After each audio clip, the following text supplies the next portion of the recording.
All right, so we're looking at the idea of like using nutrition for the purposes of weight management, right? So when I say like, oh, hold on, can somebody slap that mute button for me?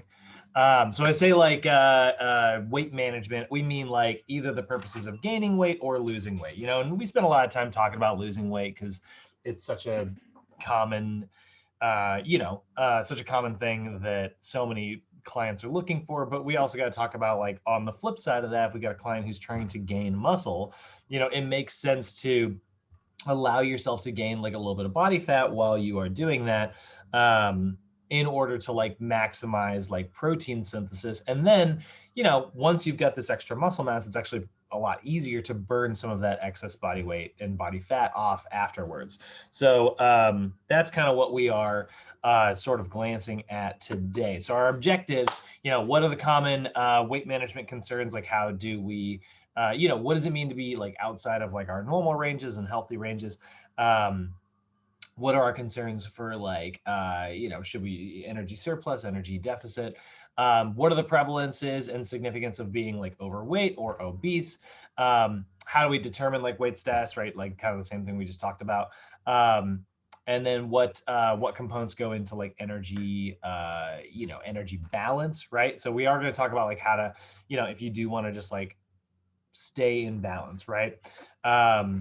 And then what are some of our most effective ways to lose weight or gain weight? How can we do it in a healthy manner, right? So first thing, we're going to go back and classify again. I know I already mentioned this the other day, and this is in your notes.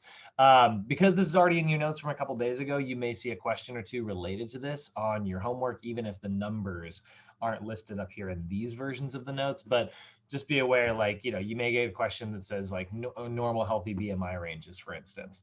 But your body mass index, or your BMI, it is a way to categorize individuals based on their body composition versus of their weight versus their height. And that's going to be, our formula here is weight in kilograms divided by height in meters squared. So you would take, weight in kilograms, and then you would divide it by height in meters times meters, right? And that's going to give you their overall BMI. We want that to be somewhere on average between 18.5 to 24.9. That is considered normal weight, quote unquote. And then anything from 25 to 29.9 is considered overweight. And anything at 30 or higher is considered obese. And anything at 18.5 and lower is considered underweight.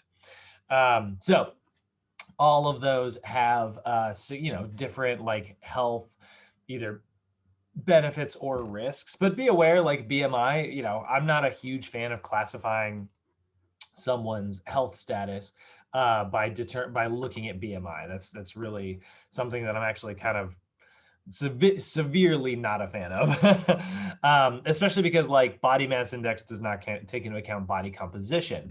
However, it's one of those things where like, it's almost like gambling or playing sports and stuff. Like, it's not about looking at one statistic, right? It's about looking at a lot of statistics. So it's also unfair to say that BMI is only a bad indicator, right? Because it could be tied to some other things. So, I wouldn't just say like somebody who falls outside of a normal BMI range, I wouldn't instantly start calling them unhealthy, right? But if they fall outside of a normal BMI range and they have a substantial amount of body fat and we know their diet's right, we start to look at like checking a lot of this like boxes in, these columns that we want to try to avoid. That's where it's like, okay, now we're starting to see like trends, right? So talking about some of those, right? Looking at some of those trends, oh, shoot. And then here's the BMI slide because I got ahead of myself like I always do. So 18.5 to 24.9, anything greater than 25 is overweight, anything greater than 30 is obese. And we know that like there is actually a significant amount of like obesity associated with certain competitive sports. Like it's actually fairly common in things like football or wrestling and even boxing. Because there are these periods of weight gain that go through. It's like, I'm trying to gain as much muscle as possible and like hit the gym really hard and gain a lot of weight. And it's like, sometimes that causes like really unhealthy habits. This is one more reason why I kind of go a little crazy on like high school football. Not a big fan of the way we do high school football in this country. And that's true of a lot of those sports. A lot of sports that have like weight cutting, they cause a lot of like disordered eating and stuff. So some of the health risks that we know that are associated with obesity, I'm sure you guys have seen these before, but significant morbidity and mortality. We see hypertension, which is, high blood pressure, type 2 diabetes, coronary heart disease, and stroke. So again, kind of going back to like heart disease there. Osteoarthritis, that's an interesting one because it's like literally just, like a heavier body causes a little bit more impact. And so that impact translates to, a little bit of arthritic problems. Respiratory problems such as even just, oh my God, I'm forgetting the name of it. My brain got melted by GameStop. Oh God. Sleep apnea. Woo! Sleep apnea, which is where someone, it can be scary, witnessing sleep apnea. And it can obviously be scary to have it, but, someone will basically stop breathing while they're sleeping. And then all of a sudden, like, kind of do this like big gasp. And other respiratory problems such as asthma. Certain types of cancers are associated with obesity as well. A lot of that just simply because there's a lot of cells and things like that which can modify their DNA. And then there are like on the other side of things, there is the psychological, social, and emotional like traumas that come along with like a world of people who separate some into in groups and others into out groups. So that's definitely an effect that happens that we should be aware of. So how are we going to measure obesity? Typically, again, we're going to use a BMI as like our first classifier. But there's a couple other methods as well, right? And these are going to be, one of which we look at is your waist circumference measurement, okay? So normally we actually get to practice this in the gym on this day. I'd usually bring a couple people up into the front and we do like waist measurements. But when you're doing waist circumference measurements, it's actually not that complicated. What we're looking for is a waist circumference measure at the narrowest part of the waist viewed from the front. Okay, so you're gonna look from the front and look for like an in dip. And at that in dip, that is where we're gonna do the narrowest part of the waist, right? So narrowest part of the waist, circumference. Let's find a picture here so I can show you what that looks like. So you can see here, these are two very different places to take this, right? One is at the belly button, which you can see is sort of like, obviously like bulged out a little bit, versus like going at the narrowest part of the waist here. And that is actually what we're looking for. When we do like waist circumference measurement, waist to hip ratio. One of the biggest reasons we need to make sure that we are always doing the narrowest part of the waist is because in a minute, we're going to look at a different ratio where we're going to go to the widest part of the hips, right? So again, we see here, right? We're looking for the narrowest part. And then in a minute, we'll look for the against the widest part, right? And we're looking at a ratio between these two numbers. So your waist measurement in general, like just if we only did waist measurements, right? If that's the only thing that we did. Men's healthy circumference that we're looking for is less than 40 inches or 102 centimeters. Women, we're looking for less than 88 centimeters or less than 35 inches.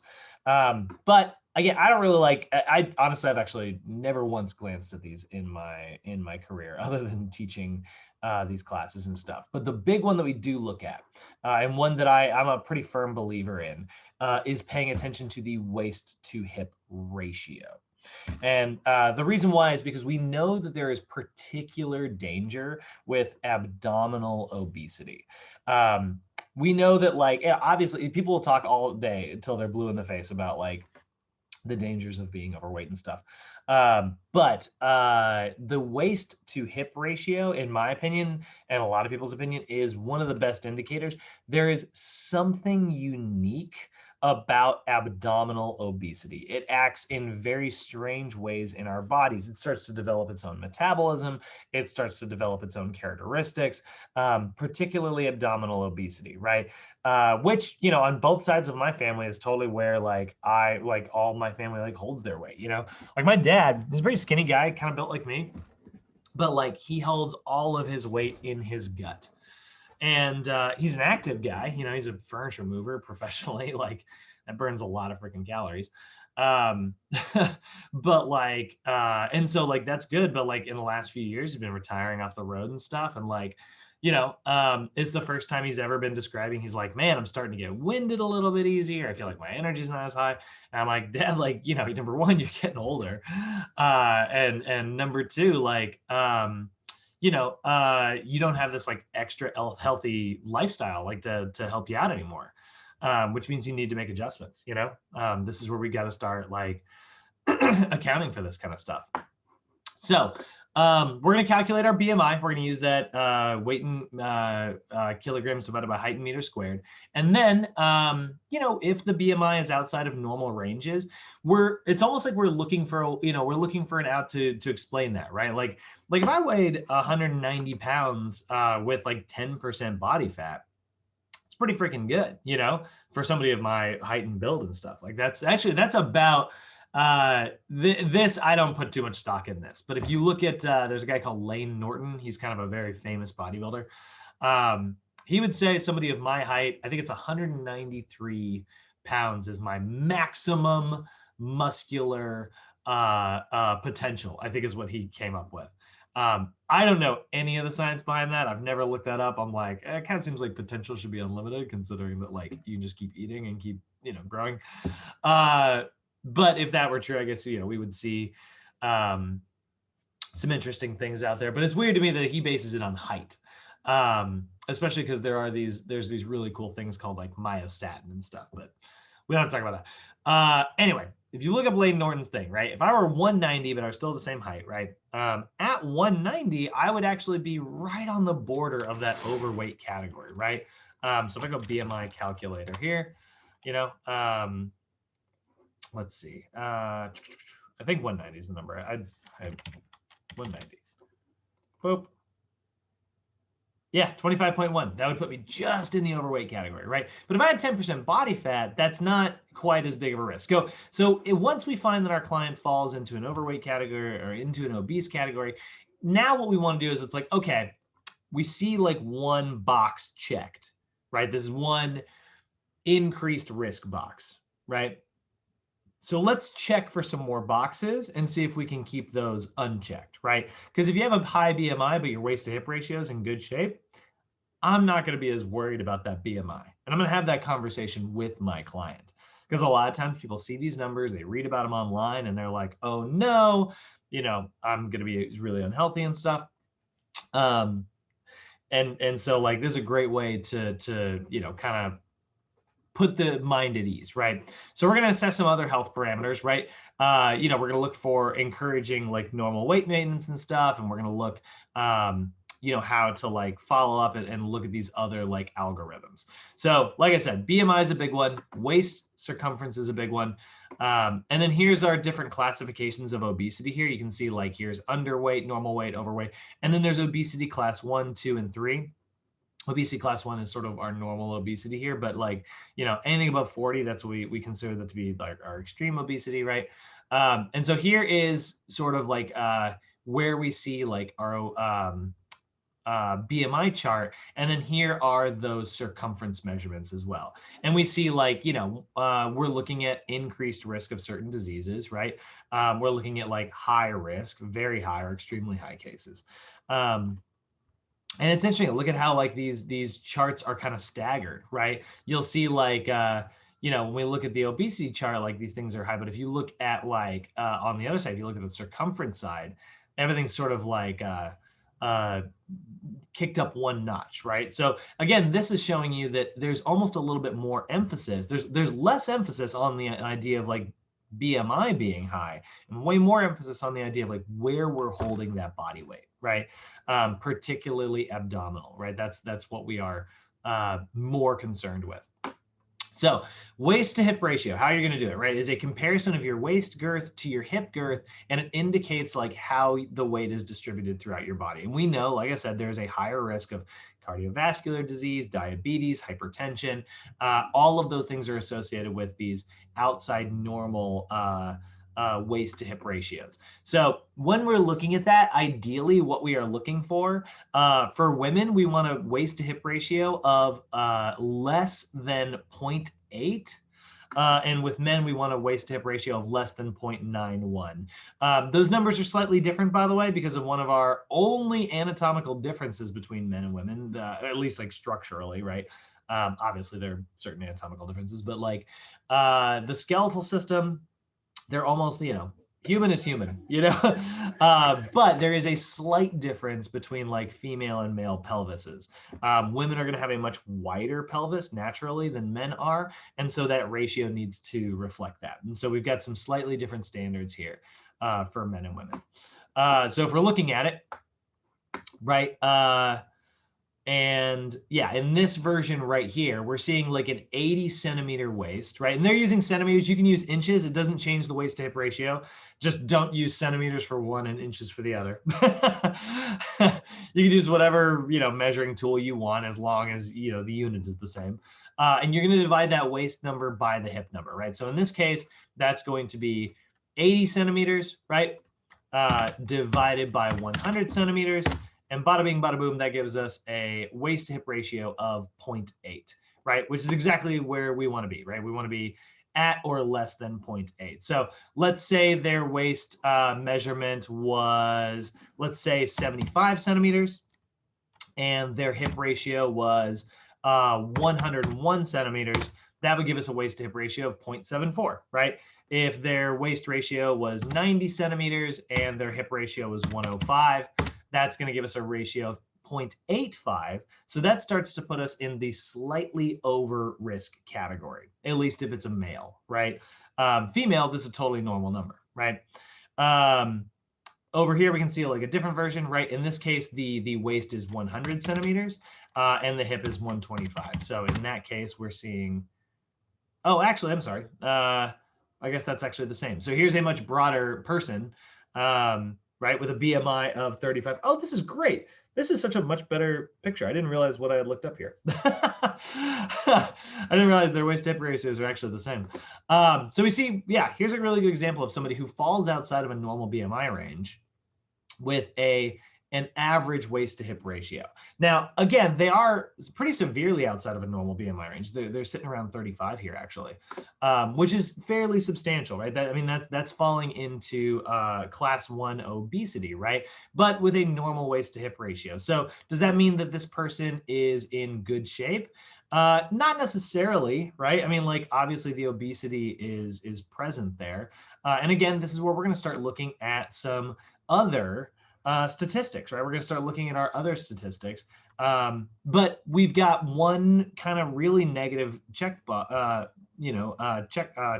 checked, and another one that's like not, right? We're seeing a kind of a normal range here. So again, this is like a person who is obese, but like with this ratio, they're evenly distributing the weight throughout their body, which means they may be less at risk for certain cardiovascular diseases. And that's just a very interesting part of basically how this distribution kind of plays a role here. It's interesting how body fat acts in our body when it's all clumped up in one spot.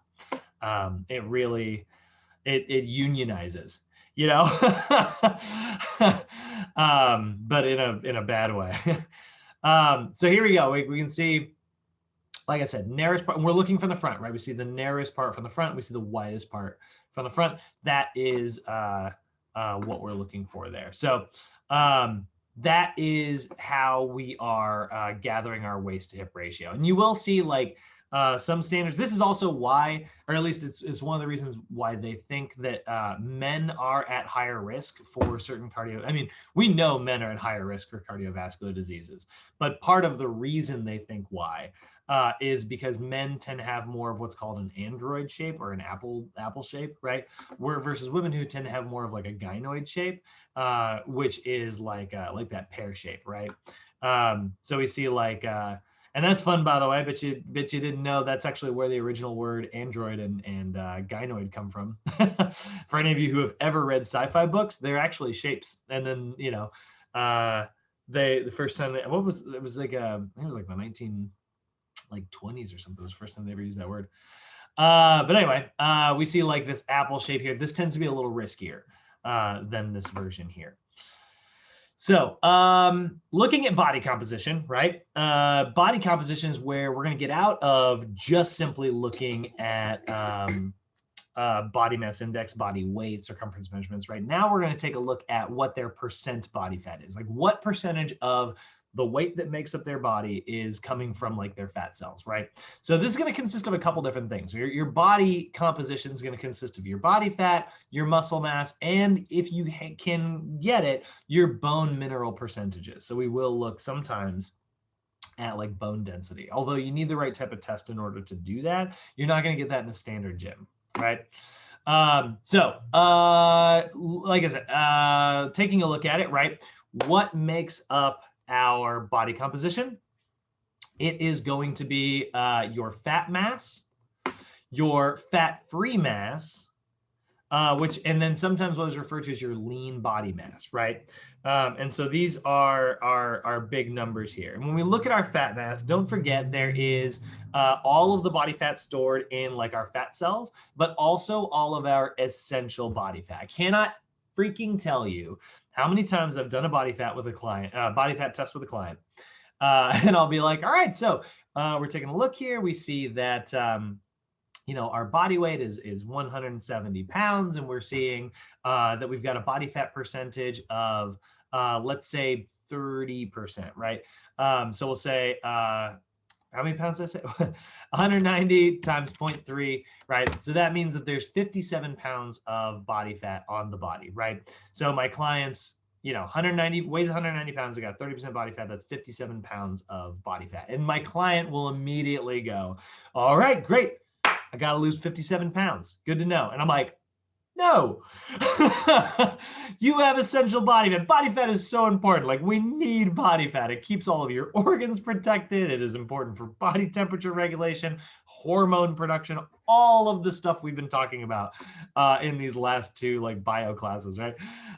So there's a lot of essential body fat, and that is all the body fat that is found for like normal physiologic function, right? Non-essential body fat is the body fat that is stored in adipose tissue. So I want to show you what I mean by that when I say adipose tissue. I'm talking about the stuff that is stored in your adipocytes. So adipocytes are kind of a unique cell inside the human body, and they look kind of something like this. Actually, I'm going to pull that one here, and then I'm going to pull up a different picture. I'm going to pull up our kind of standard adipocyte here. Here we go. So here is, here is our kind of standard adipocyte. And you'll notice it's got all the stuff that normal cells have in it, right? Take a look here, guys. You can see it's got mitochondria, just like any other cell, right? It has got Golgi apparatuses and a nucleus. You can see some little lysosomes in there. There's all the normal stuff that you're going to see. But what's interesting about fat cells is they've got this big empty sac around the outside of them, this big outer membrane that they can store all kinds of like triglycerides in. And so this is where we store our triglycerides inside our body. And they call that your fat reservoir, right? And this is where when you go to your doctor and your doctor's testing, your cholesterol levels and stuff, they will check your HDL, they'll check your LDL, and they're going to look for how many triglycerides are in your blood. And if they're seeing like a normal number roaming around, that means that like we are not storing in excess of them. But this is what we see in an adipocyte. This is an actual fat cell. Now, There are a couple different types of adipocytes, kind of similar to how we categorize our muscle types, right? We've got our type 1 muscle fibers, which have a higher mitochondria density, and they're typically associated with like endurance exercise, right? They tend to be a little thinner, a little smaller, versus our type 2 muscle fibers, right? When we classify those muscle fibers, we're just classifying them based on how they look. That's all we're determining this by, right? And that's, we know that like men tend to have a greater distribution of these type 2 fibers. Women tend to have a greater distribution of type 1 fibers, right? If you're like a long, skinny person, that's also a greater distribution of type 1. If you tend to be a little broader, a little more muscular, you tend to be a greater distribution of type 2. So, we're basing them how they look. The 2 are large, the 1 are kind of thin and small. Well, there are also different types of fat cells, and we categorize them based on how they look as well. So you're going to have your white adipocytes, beige, and brown adipocytes. And this is what we typically refer to as like brown fat. And brown fat, this is still something that we are kind of studying. We don't know as much about this as some of the other things that we know. But you have a really high distribution of brown fat when you're a baby. When you look at it, like you look at a baby, they're pudgy, right? Like they're really, really soft, and like they carry a lot of like excess body fat, right? That's what babies are, right? But a lot of that fat distribution that they have is actually brown fat. It's actually this fat that you'll look at it, guys. See how it's got a lot, look at all the mitochondria in here, right? Tons of it, right? And that mitochondria is where we are seeing like a lot of energy getting burned. So this is actually body fat that burns way more calories than your typical like white adipocyte. So our white fat is the dangerous fat that we're talking about. This is typically the stuff that we're referring to. It's like, we got to get on a fat loss program. We got to burn off those calories, right? And then beige is kind of in the middle there. But like your brown fat's like very, very healthy fat. And there's some really weird stuff that people have done to look at, increase brown fat stores. And what's weirder is that some of it has actually been shown to kind of be effective. Now, this is not me advocating for any of this, by the way. I want to be really clear here. But it is crazy what some people, they've actually looked at, you look at like these crazy people who go out, like Finnish people, like the Finns, right? They're nuts. It's the middle of winter in a country that is, below freezing, and they go and they jump out in the freaking freezing cold water. And what's crazy is they've seen a higher distribution of brown fat stores in their body. Pretty fascinating. And then athletes who are regularly engaging in exercise who may have body fat typically have a higher distribution of brown body fat. And this has been shown to have a lot less health risks than others. So that's another reason why I'm not saying just having a high body fat percentage is going to be dangerous, right? There are things that need to be looked at here. However, most of the body fat stored on our body is definitely not this brown fat. We have a very, very, very low percentage of brown fat inside of our body. So that is something to be aware of, right? If our client is overweight, typically it's going to be a storage of white body fat. So that is our fat mass, right? We get the essential stuff, which is important for physiologic function, and the non-essential stuff. Key to normal structure, and then non-essential storage found in adipose tissue. And then we have your fat-free mass, and your fat-free mass is all the weight of basically all the substance. It's fat-free. It's if you figure out what percentage of your body fat is fat, then you just pull that number away. That's your fat-free mass, right? So this is the weight of your skeletal system, your muscles, muscle, bone. What the heck? Previous notes. Water, etc. Right? These are all of the things that you're going to find in your fat-free mass. Proteins, whatever. Now, your fat-free mass, how the heck do we calculate that? Well, we're going to run our client through like a body fat test of some type. And there's a lot of different body tests out there. Probably the most widely used, just because of how convenient it is going to be what's called bioelectric impedance. Okay, and bioelectric impedance is what you're thinking of when you go to like the gym and they put you on one of those scales. You might even have one of these scales at home. where it's got the little sensors and electrodes on it, or maybe you went to a gym and it's got one of these little handheld Omron ones. These little handheld ones are great. They're not ineffective. Scales, same situation. And basically what this does, am I going to say this later? Hold on. Sorry, I just want to make sure. Oh, I am going to say this later. All right, I'm getting totally ahead of myself. But this is one of the ways that we test this body fat, right? We're gonna use this bioelectric impedance to take a look at things, right? I'll come back to that in just a second. So that's your fat-free mass, right? It's all the weight if we take the body fat off the top. Our lean body mass, a little bit different. Your lean body mass is a portion of the body's makeup that consists of your fat-free mass plus your essential fats, right? And that's what we're talking about. We typically say like, how do I know like how much of my fat is my essential fat? Well, we know that there's an increased risk of being below a certain body fat percentage, right? So if you weigh 180 pounds, 10% body fat is actually the bottom of what is considered healthy. And I know like we're sitting around here, this is personal training school. People are like, well, bodybuilders get all the way down to like 3% body fat sometimes. Yeah, for competition. And it's extremely unhealthy, actually. Looks cool on stage, is not healthy. Our normal healthy body fat percentage ranges, guys, are going to be between 10 and 20% for men and 20 to 30% for women. Those are what we consider normal healthy ranges. You'll sometimes see that listed as 18 to 28%, by the way, which I guess is actually what we're seeing here. So that's your lean body mass. We've also got our bone mineral mass, right? This is going to be the weight of all of your bones, right? Your skeletal system. And then once we've got all these numbers, we can take the body fat number and we can divide it by our overall weight. And that is going to give us a percentage of body fat. And this is the big one we've been working towards. So percent body fat is the amount of fat mass in the body expressed as a percentage of overall weight. Like I said, normal healthy ranges are considered 10 to 20% body fat for most men, and we'll say 18 to 28% body fat for most women.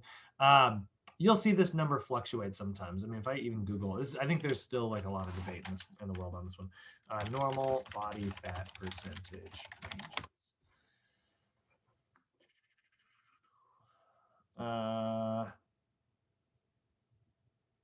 Yeah, oh God, that one's 21 to 31. That one's really all over the place. Yeah, interesting.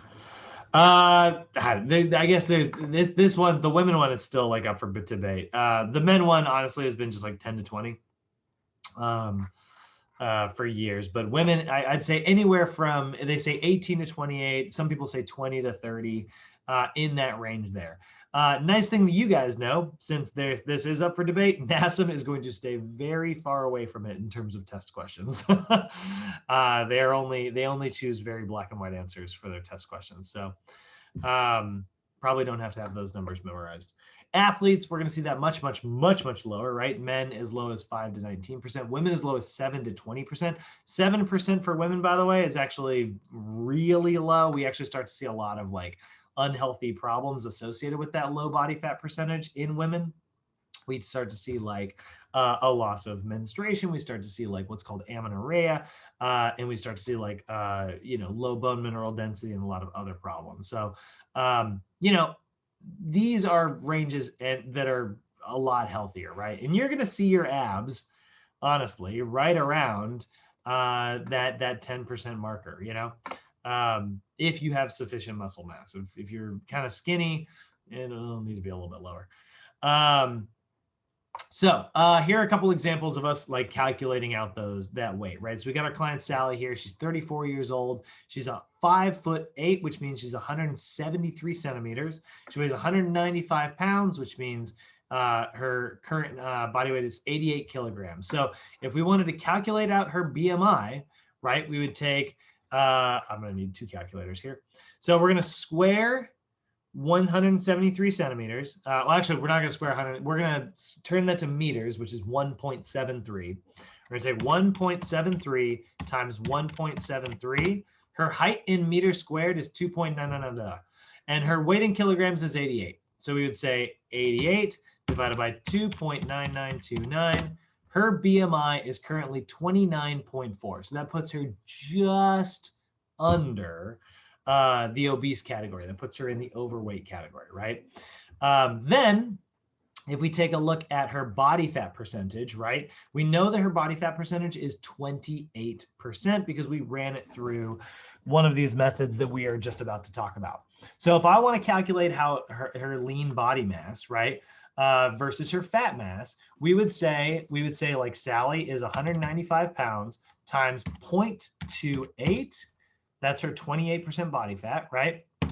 That gives us 54.6 pounds of fat mass, which we rounded to 55 pounds here.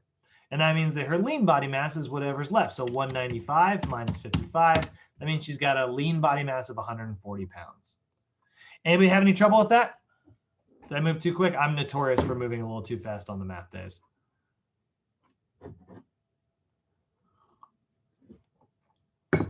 No? Okay. So that's what we said. So now Sally, right, we would say, okay, well, let's calculate, like, let's assume that your lean body mass is either going to stay the same or it's going to go up, right? So if we assume, like, let's just make an adjustment and say, all right, Sally, well, we're going to get you on a strength training and cardio program. Let's make some assumptions here. Let's do some forecasting, right? How much body weight do we want to lose? Let's say we want to get to a healthy body fat percentage. You know, she's just at the very top here, right? She's at 28%, which again is right at the very top. And she's in that overweight category, which makes sense, right? Like that means that Sally's actually pretty muscular. You know what? Like it's actually pretty good. Sally is in the overweight category, but her body fat percentage is at the very tip top of what is still actually considered normal. So I'd actually consider Sally to be a pretty healthy person, right? She was probably an athlete back in the day, right? Actually, I used to train. This woman. She was the CFO of Nike, and she was like an ex-track athlete. And you know, she had stopped. She had gotten into the finance world, and you know, like obviously was not like an athlete anymore. But she was like an ex. Like, I think she was like on the Olympic track. I don't think she ever made it to any of the Olympic Games or anything. You know, she had like excessive body fat and it bugged the crap out of her. But when you tested her body fat percentage, you know, she would fall into every overweight category you had, but she was crazy muscular.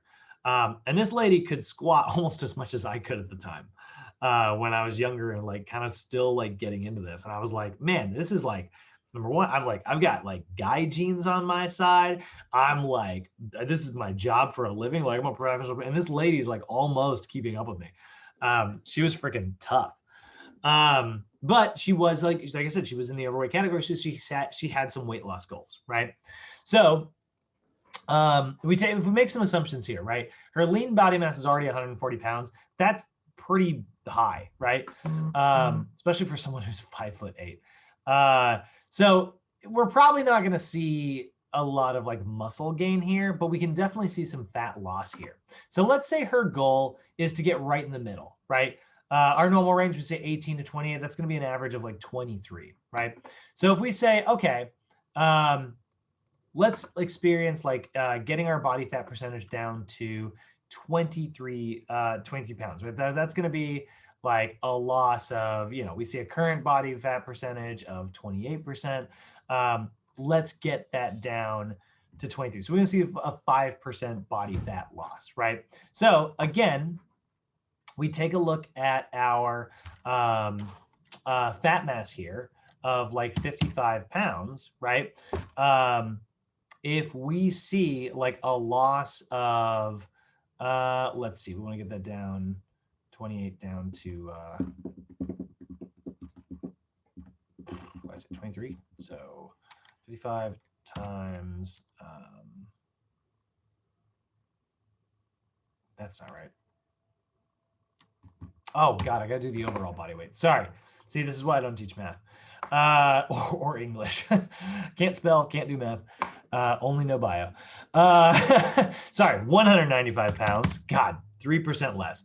I was like, that's not going to make any difference. Sorry, 195 pounds is what she weighs now. We want to get her body fat percentage down 3% more. So we go times 0.97 here, right? That's going to take it down. If we see like a fat loss of about 5 pounds, right? So if her fat mass goes down to 55 pounds, right? And we leave her lean body mass alone, that means that she's going to have a fat mass of 55 pounds plus 140, right? I'm sorry, a fat mass of 50 pounds plus 140. That's going to put her weight at 190. And if she weighs 50 divided by 190, that's going to give her a new body fat percentage of 26%. So that's going to be a 3% loss right there. If we lose another 5 pounds, that's going to be about another 3% loss. So we go down to 45, right? Pounds of fat mass divided by her new weight of 185. That's going to give her 24%, right? So that's right around like what our actual goal is going to be. It's going to basically be like a weight loss of about 10 pounds. Probably a little bit more, just because remember, like when you lose body fat, you are losing overall body weight as well. So these don't directly translate. There is a little bit of like dialing in that has to happen here. You'll notice like as I'm doing it, right? We lost like 3% the first time. We took the same amount of weight the second time, but that was actually less of a percentage. It didn't have a 3% difference this time.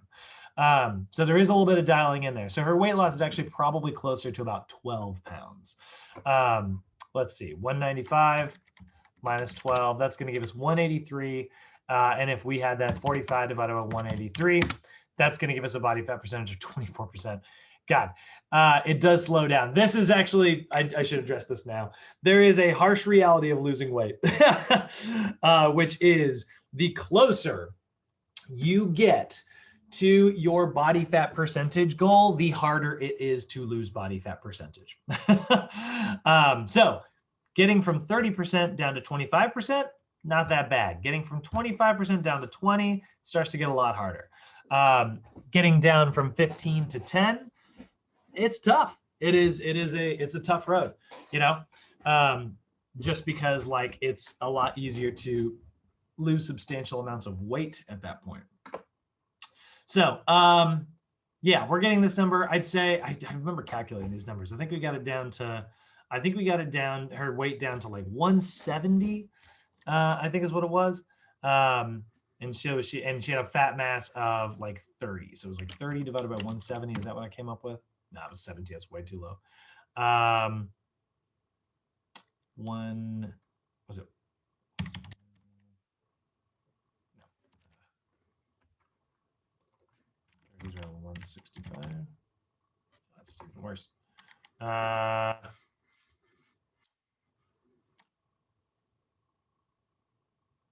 Whatever. Why am I making up a fake person anyways? This is why these numbers are so hard to fake. This is why I like having real students in the room with me, because I can be like, you, come here. We're going to do your body fat percentage. So anyway, you can see like those are the ways that we can kind of calculate these numbers. What you're going to do is you're going to divide that fat mass by their overall body weight. That will give you your percentage, or you could do that in the exact reverse. You can take their overall body weight and multiply it by their percentage, and that will give you their fat mass. All right, so now that we've butchered a little bit of that, let's take a look at the ways that we actually calculate this body fat percentage, right? So I can stop teaching math. All right, so we've got a couple different ways. One of them is what's called hydrostatic weighing, or sometimes you hear people call it underwater weighing. This is pretty cool. Basically, you're going to weigh somebody who is totally immersed in water. Here's what's awesome, guys. We know exactly how much body fat weighs when it's underwater. How cool is that, right? We know the buoyancy of body fat. So if I were to take something on land, like 1 pound of body fat on land, drop it onto a scale underwater, it would weigh blah, blah, blah. Depending on what the temperature of the water is, right? And so that is actually why hydrostatic weighing is the most accurate method. If you really want to know, like specifically what your perfect body fat percentage is, hydrostatic weighing is an incredible tool for doing this. It measures your body fat percentage basically by measuring the buoyancy of your body fat. So if you weighed 180 pounds on land and you weighed 140 pounds in underwater, I'm sure those numbers are way off. But if that was the case, then I would be able to run it through this big complicated math formula, and it would tell me exactly how much of your body fat percentage or how much of your body weight is body fat. So take a look here. I'll show you what I'm talking about. Hydrostatic weighing. If we look at it, it's something just like this. So basically, we'll do this short little one here. What they're going to do is they're going to put this guy on this little cage here. So that's the scale, right? The cage is actually attached to the scale there. And then he's going to get fully submerged underwater. He's going to exhale all of his air, by the way. So that's one of the weird things you got to do. You got to put your head underwater and you got to go and blow all your air out. And once you're out of bubbles and there's no more air left in there, she's going to tap him. She's looking at whatever his weight is. And then you basically just look at that weight on like a chart. And the chart will tell you like what their body fat percentage is. Pretty freaking cool, right?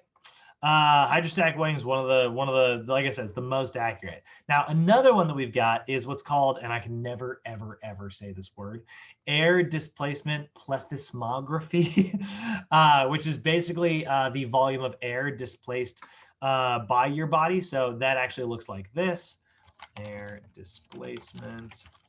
Thank you. So I don't have to try to type that. It is more commonly known as the bod pod. And you will see, actually, this is a better version. You will see they basically put you in this little tube. You got to make sure that you wear like a little cap to keep your hair because your hair can mess with the readings. And it rushes air around. And depending on how much resistance that air faces, depends on like, it'll tell what their body fat percentage is. So you put them in this little egg here. It totally looks like that space shuttle from Austin Powers that Dr. Evil gets into. And basically just runs it through and calculates out their body fat percentage. This is also a really accurate method, not quite as good as hydrostatic weighing, but pretty awesome. Now, one of them that is my favorite is the DEXA scan, right? This is the dual energy X-ray absorption, right? And the way this works, if you look at a DEXA scan, this is actually going to use low density X-rays. So it'll actually use in the same X-rays that they normally put you through, like, you know, to test like for broken bones and stuff. But they use like a really, really low grade version of that. And you sit on this little, let's see, where's she's doing it. I've seen this video before. Yeah. So they're going to lay her down. And this little scanner here is basically just going to go up and down the body. And it is going to give like a really, really cool readout of exactly what their body fat percentage is. But it is also, and this is the really cool advantage, going to tell us what their bone mineral density is. So this little arm basically just runs up and down, and then it gives you these readings that you can take a look at. And it shows you like what your bone density actually kind of looks like. So that's a really cool one. DEXA scans are a little bit more expensive. But they are a really cool method there. And then we've got so those are all the like really technical ones, right? You probably don't have a lot of access to those in a standard gym setting. But we do have what is called bioelectric impedance. And this is going to measure the resistance of electric current, right? So does anybody in here have like a body fat scale at home? Like a scale with the little electrodes on it you put your feet on?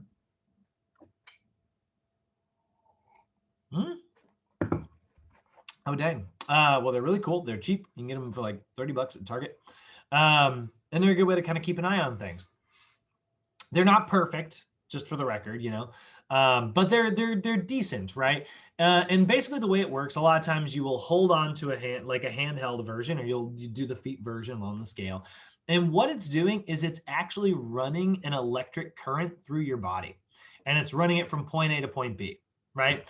So in the same way that, like, you know, Isaiah, if I were a mile away from you and I had you on a walkie-talkie that can somehow go a mile, and I was like, hey, ready, set, go. And you were to run as fast as you can to me 1 mile away, right? And I were like, it took you, we'll say, I don't know, 6.5 minutes, right?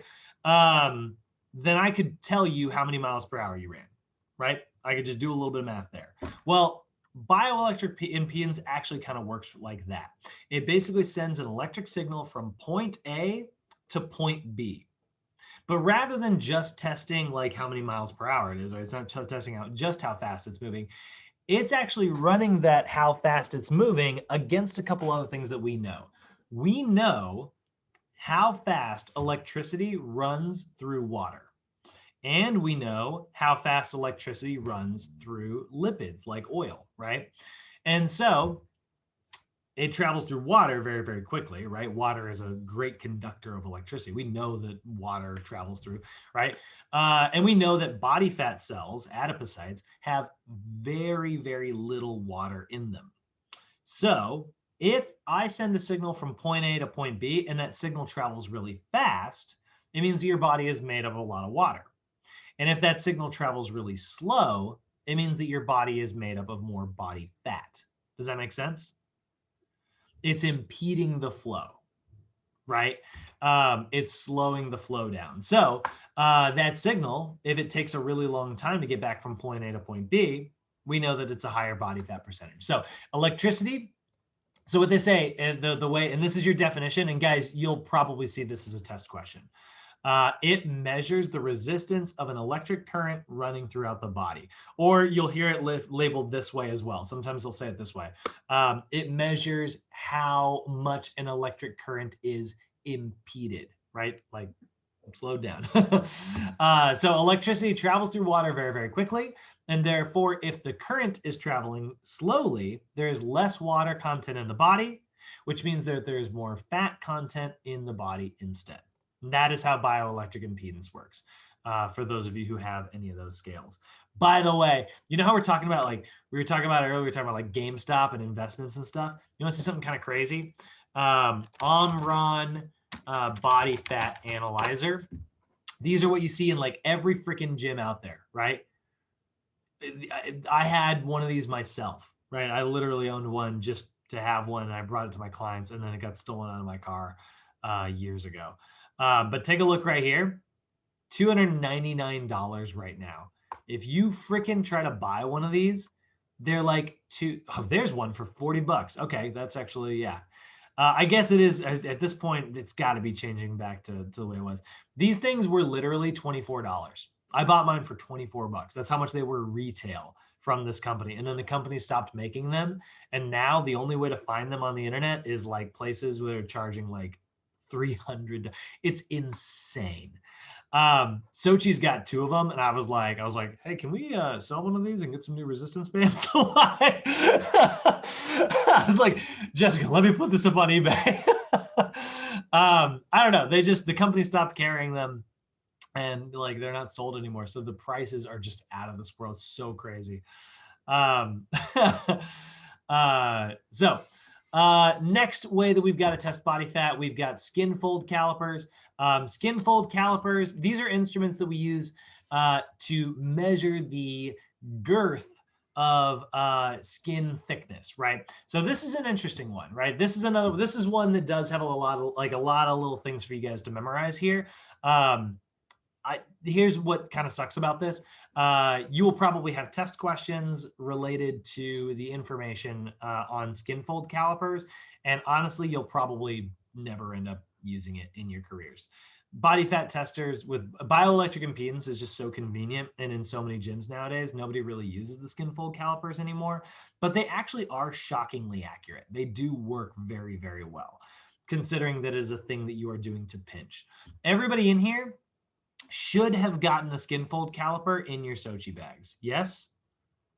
I know some people were missing foam rollers last time. Can I actually do a little survey here? Isaiah, Kenny, Andres, Dalen, do you guys have your skin fold calipers? I don't think so. It's a little like pincher thing. It's this little, it looks like a little claw. I look in the pockets, but I didn't see it. Okay. I never found it. I only found the bucks in there. Okay.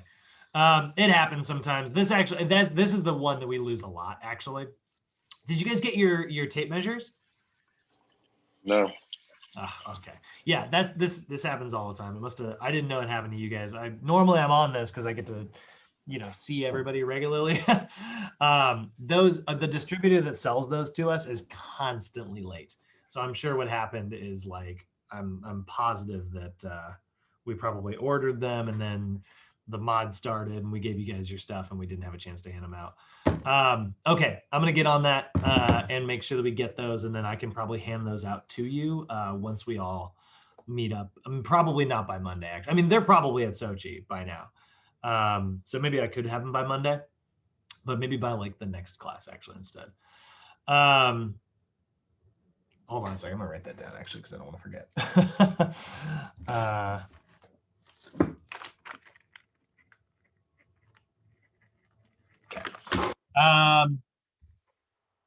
Okay, so what are skin fold calipers, now that I'm not as distracted? So here's some things you need to remember. So you need to remember the definition, right? Skin fold calipers, they are an instrument used to measure the thickness of skin folds, and we do it typically in millimeters, right? It measures body fat percentage by gauging skin fold girth, okay? So that's your definition right there. NASM is going to use what is called the Durnin-Wamersley formula, okay? Which is just a freaking great name. But the Durnin-Wamersley formula is a 4-site method. There's a lot of different ways that you can do this. This is the one that NASM subscribed to, but there's 6-site methods, there's 3-site methods. There's a lot of other methods out there. They all use a little bit of different math. They're all pretty good. But the one I want you guys to remember is called Durnin-Wamersley. It is a 4-site method, and those sites are going to be the biceps, halfway in between the shoulder and elbow, the triceps, halfway in between the shoulder and elbow, the subscapular region, which is going to be just below the wing of your scapula. So you know how your scapula is kind of like pointed, it's kind of like a triangle laying on its side, or tilted an angle rather. So it's got this little pointy bit at the very bottom. If you reach your arm back, you can feel like the pointy part of your scapula. You're going to go 1 to 2 centimeters below that pointy point, and you're going to do a vertical grab. Okay. And so that's your subscapular. And then the iliac crest. And that is your iliac, what's called your ASIS. It's this knobby bit, right? You can even hear me like hitting it, because it's so bony, right? So this is your ASIS. It's right where your pelvis has this, like, as it flares out and comes down, right on the front here, it's got this knobby part. You're basically going to go 1 to 2 inches above that and grab like a little pinch there, okay? So that is your iliac crest. And those are the spots we're going to grab. And you'll notice what you do. You can see it in the picture here. You're going to grab it, and then you're going to use the body fat tester. And what'll happen is you're going to squeeze it and squeeze it and squeeze it, and all of a sudden it'll click. And when it clicks, that's where you stop squeezing it. And that is wherever the chart is at the time. It's going to say, okay, this was 3 millimeters, or this was 7 millimeters, or 14 millimeters, right? And you total them all up, and you're like, all right, 7 plus 3 plus 14 plus 10, right? And that's going to come out to what, 30 or something. And then you look on a chart and be like, okay, well, they're 45 years old and it was 30, boom, body fat percentage, 26%, right? So let me show you just a Durnin-Wamersley. It's going to look like this.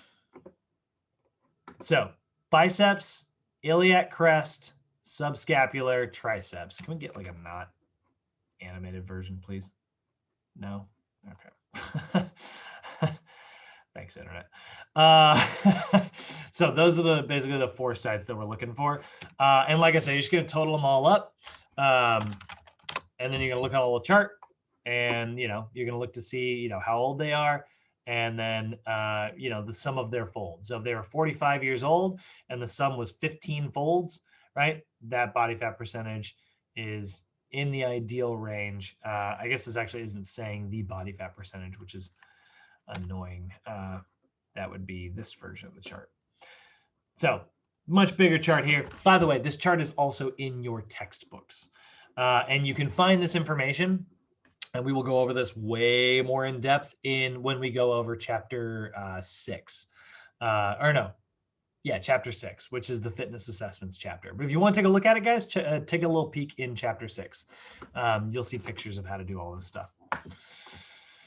Okay, so our factors that contribute to body composition, we know that there's a lot of, you know, Genetics going to be at play here, right?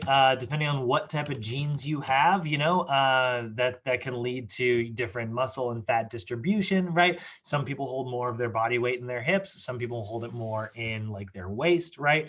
And so that's, something that we do need to take into account here. And it is sometimes like the card that you're dealt. If you're like, well, if abdominal fat is dangerous, like God, all my family, we all hold weight in our waist, right? And it's like, okay, great. Well, that's something that we know. We can work to like make adjustments there, right? Let's work to like, distribute that, right? And so we're going to work on a specific plan that again further fits our client. So you can start to see why like we do put a lot of emphasis on this stuff, right? We spend a lot of time talking about these numbers and things because they're great ways for us as trainers. Like, how do you know what exercises to give your client? How do you know what type of program to put them on? We base it on like these norms that we're looking at. We base it on what is considered the healthiest option, right? These are all the factors you got to take into account, whether it's a diet program, an exercise program, it doesn't matter. If your client comes to you and they're like, here's my goals, right? You're also going to be like, okay, great. Those are 3 things I'm going to take into account when I'm working on your action plan. And then you're also going to be like, all right, well, here's what we also know about your body currently. And we're going to take those factors into account, right? So the more you know about this stuff, the more you are going to be able to write a customized plan for someone. The more customized a plan that you are writing for someone, the better a trainer you're going to be. We always want to be specific. We always want to be customized, right? So factors that, like I said, again, here's our suggested healthy body fat percentage ranges. That's going to be 5 to 19% for male athletes, 7 to 20 for female athletes, right? And again, these are very different than our typical body composition levels. Our typical levels are, 10 to 20% for men, 20 to 30% for women, depending on who you ask. So energy balance here. This is where we're going to kind of shift the conversation. We got one more little stop on the math train. Let's take a look at energy balance. So energy balance is the state at which the amount of energy coming into the body is equal to the amount of energy leaving the body, right? And so here's what we absolutely know. This is not up for debate. We know that if there is a positive energy balance, you will gain weight. And if there is a negative energy balance, you will lose weight. And that is a fact. Now, when you say that, some people will have a resistance to it. They're like, I don't know. I've been on a negative energy balance for a long time. I've been dieting like crazy and I'm still not losing weight, right? It's like, I believe you. I'll bet that is true, right? I believe that you have been eating very few calories consistently. I do not believe that you are in a negative energy balance, because if you were, you would lose weight. So this is actually fairly black and white, even if it doesn't feel that way sometimes, because I know everybody in here has probably had like a weight loss or a weight gain goal, and you're like, God, I'm eating 1 million calories, I'm not gaining muscle, God, I'm not eating anything, I'm not losing weight, right? I guarantee those feelings are valid. But it means that something else is changing that we are unaware of, right? So we're going to measure this energy balance in calories, right? We're looking at, calories is the amount of energy held in food. And like I said, a positive energy balance is a state in which the total calories consumed, entering this closed system that is our body, are greater than the total calories expended. That will result in weight gain. Okay. A negative energy balance is where there are less calories consumed than there are calories expended. That will result in weight loss. Okay. Now, what influences our energy intake, right? What are all the things that change our energy intake? Well, it could be physiologic, it could be social, environmental, and it could be like internal cues that are taking place inside of the body. So, you may not feel hungry, right? Or maybe you are absolutely starving, right? No matter what you're doing. And that is what we're going to look at, something like getting more in touch with those internal cues, right? So that is where we start talking about what is known as satiety, okay? So satiety, you guys are familiar with hunger, right? It's like, I'm hungry, I gotta eat. Satiety is kind of the opposite of that. Satiety is the level of satisfaction related to hunger. So what starts to happen is like, let's say somebody's beginning to get hungry and then they have like a growing hunger, right? They're becoming less satiated. Then they eat, their body signals satisfaction. They have a high level of satiety. They start to feel full. There's an intermeal period where they start to get hungry again, and the cycle repeats. And this is going to be controlled by a lot of different things, guys. There's a lot of different factors at play in relation to satiety. It could be your blood sugar levels.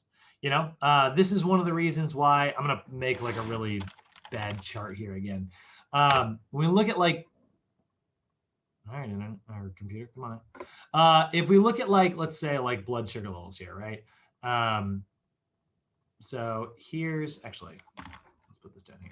Here is, let's say normal blood sugar levels, right? So we'll say like, we'll put, where's my paintbrush here?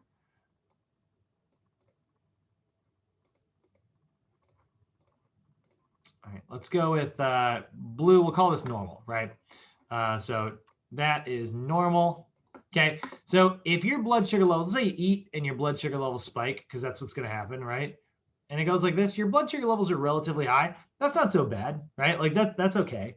And so then like your body creates some insulin. That insulin drives that sugar out of your blood into your body's cells, either as glycogen or to be produced as energy, but it also may store it as fat, right? But if you only bring it up to this level, it's not very high. So you know what? That insulin comes in and your blood sugar levels start to drop, and you start to be like, man, I'm getting a little bit hungry, right? And so then maybe it's time for you to eat. And then all of a sudden you bring some more food in and your blood sugar levels spike up a little bit again. Like this is pretty good. This is a normal, healthy eating pattern, right?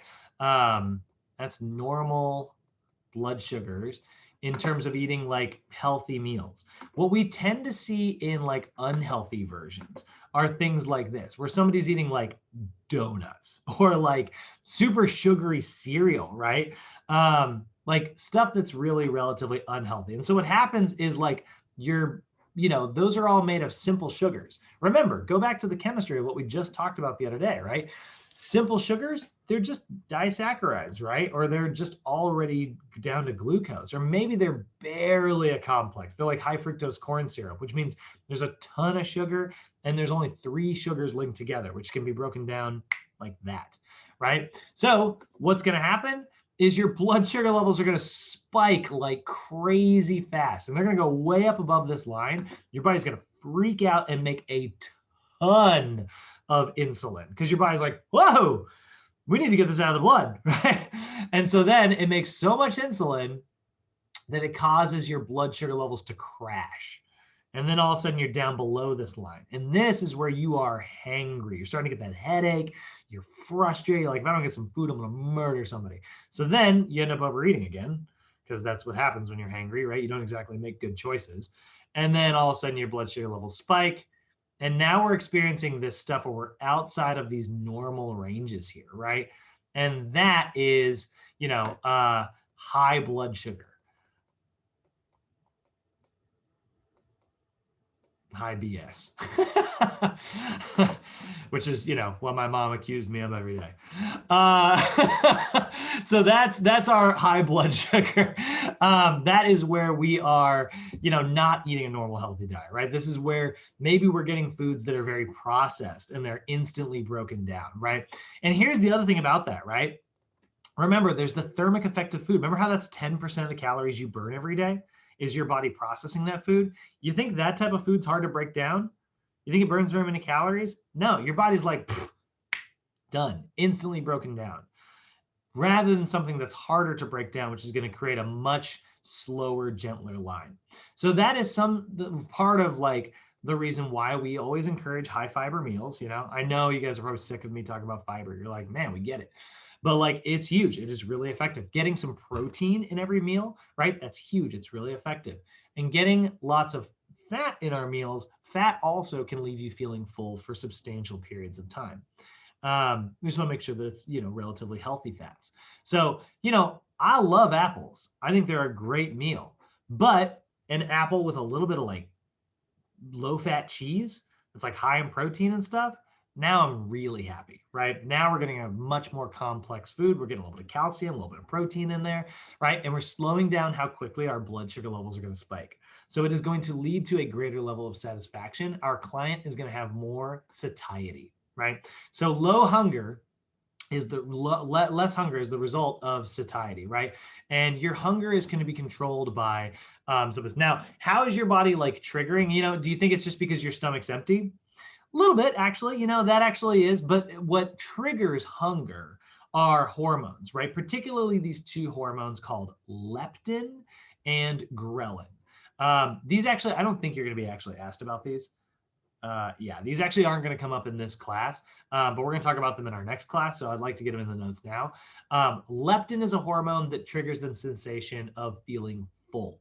So leptin is the hormone that your body makes that says, we got it, we're good. Has anybody on the call right now, anybody ever heard this? You'll hear people sometimes say this when they're dying. They're like, hey, you need to chew your food and eat more slowly because it takes like 20 minutes for the food to hit your stomach. You ever hear people say that? Yep. Yeah. Never Never done hear about the anything 20-minute thing. Yeah, so that's not true. Your food's going to hit your stomach pretty quick. But where it comes from is it does take some time for your body to create the hormone leptin, which starts to trigger you feeling full. Food's hitting your stomach really quick. And yeah, that's going to start the production of this leptin. But like, it's not like it took 20 minutes to travel from here down a couple inches, right? Like, but the theory is relatively sound, actually. It's not bad advice to chew your food and eat a little bit more slowly. So leptin makes you feel full, right? And that's associated with satiety. The opposite of leptin is what's called ghrelin. And this is easy to remember if you think about like your stomach is growling, right? And so ghrelin is a hormone that triggers the sensation of hunger. And this is associated with a lack of satiety, right? So again, going back to this idea that like small meals frequently throughout the day have been shown to be very effective for like weight loss routines. And you'll hear people say it keeps your metabolism stoked. It's like throwing small logs on a fire. I'm only being very mocking when I say that because I used to say this because I used to believe it as well. But that is just not how that works, right? You're not going to change your metabolism by eating smaller meals throughout the day. But you are going to change your satiety. You are going to keep your body satisfied, which means that you're less likely to binge eat. You're less likely to eat, without realizing how many calories you're bringing in. So I want to show you guys a little fun video here before we kind of break into the last little bit of math section here. Does anybody have any questions on what we've already gone over so far? Okay. So fun little video here. This is one of my favorite fitness channels on YouTube by a guy named Jeremy Ethier. Oh, shoot. What's it called? I'm forgetting my acronym. Neat. So this is a really cool, really cool little video here. Greg Doucette's trying to call out Jeremy Ethier. Greg Doucette does not get to call out Jeremy Ethier. Whatever. Oh, I hate him. All right. Sorry. This is on recording and it's going up on my YouTube channel, but luckily, we've only got like 5 subscribers. But I'm putting it on blast right now. Greg Doucette can suck it. All right, here we go. Love this video. Love Jeremy Ethier. Here's my guy. Here's Tim and here's Tom, two identical twins who weigh the same amount of weight and both want to shed some of their holiday weight gain off. To do this, they both decide to hop on the exact same workout program and the exact same diet plan that requires them to eat at a 500 calorie deficit of 2,000 calories, which theoretically should enable them to both lose a pound a week. After 8 weeks of doing this, Tim is right on target, down 8 pounds and considerably leaner. Tom, on the other hand, hasn't lost any weight and has failed to see any progress despite following the exact same protocols as Tim. So what gives? Well, for all the Toms out there, no, it's not a slow metabolism, and no, it's not a genetic curse. Instead, it's something a lot simpler and easier to fix. You see, although Tim and Tom ate the same amount of calories and performed the exact same workout program week after week, It's what they then did outside of the gym that created this discrepancy. Let me explain. Tim arrives to work and always makes it a point to take the 2 flights of stairs every time he goes up to and down from his office. Tom, on the other hand, is a little tired from the workout and prefers the elevator. During the workday, Tim works at a standing desk and paces around during his calls, whereas Tom prefers sitting at his desk. During break, Tim walks over to the nearest coffee shop to get coffee for Tom, who stays desk-bound. After their long day at work, Tim decides to do some housework and then walks over to pick up his takeout for dinner. Tom, on the other hand, calls it a day and orders in his dinner while binging on Netflix. And this is exactly where the problem lies. All of the subtle additional movements that Tim made after his workout enabled him to stay at his calorie deficit to lose his goal of 1 pound per week, whereas Tom burned significantly less calories throughout the day, which completely offset the calorie deficit he thought he created, hence why he didn't experience any fat loss. And this is the exact problem that most of those claiming to have a slow metabolism really have. It all boils down to something called non-exercise activity thermogenesis, or NEAT, which is just a fancy term to describe all the additional calories burned from movements that you do during the day that isn't exercise. So walking, cooking, and even fidgeting, for example. And as we saw earlier with Tim and Tom, this can easily equate to drastic differences in the calories that you burn throughout the day and can, as a result, easily boost or hinder your fat loss efforts.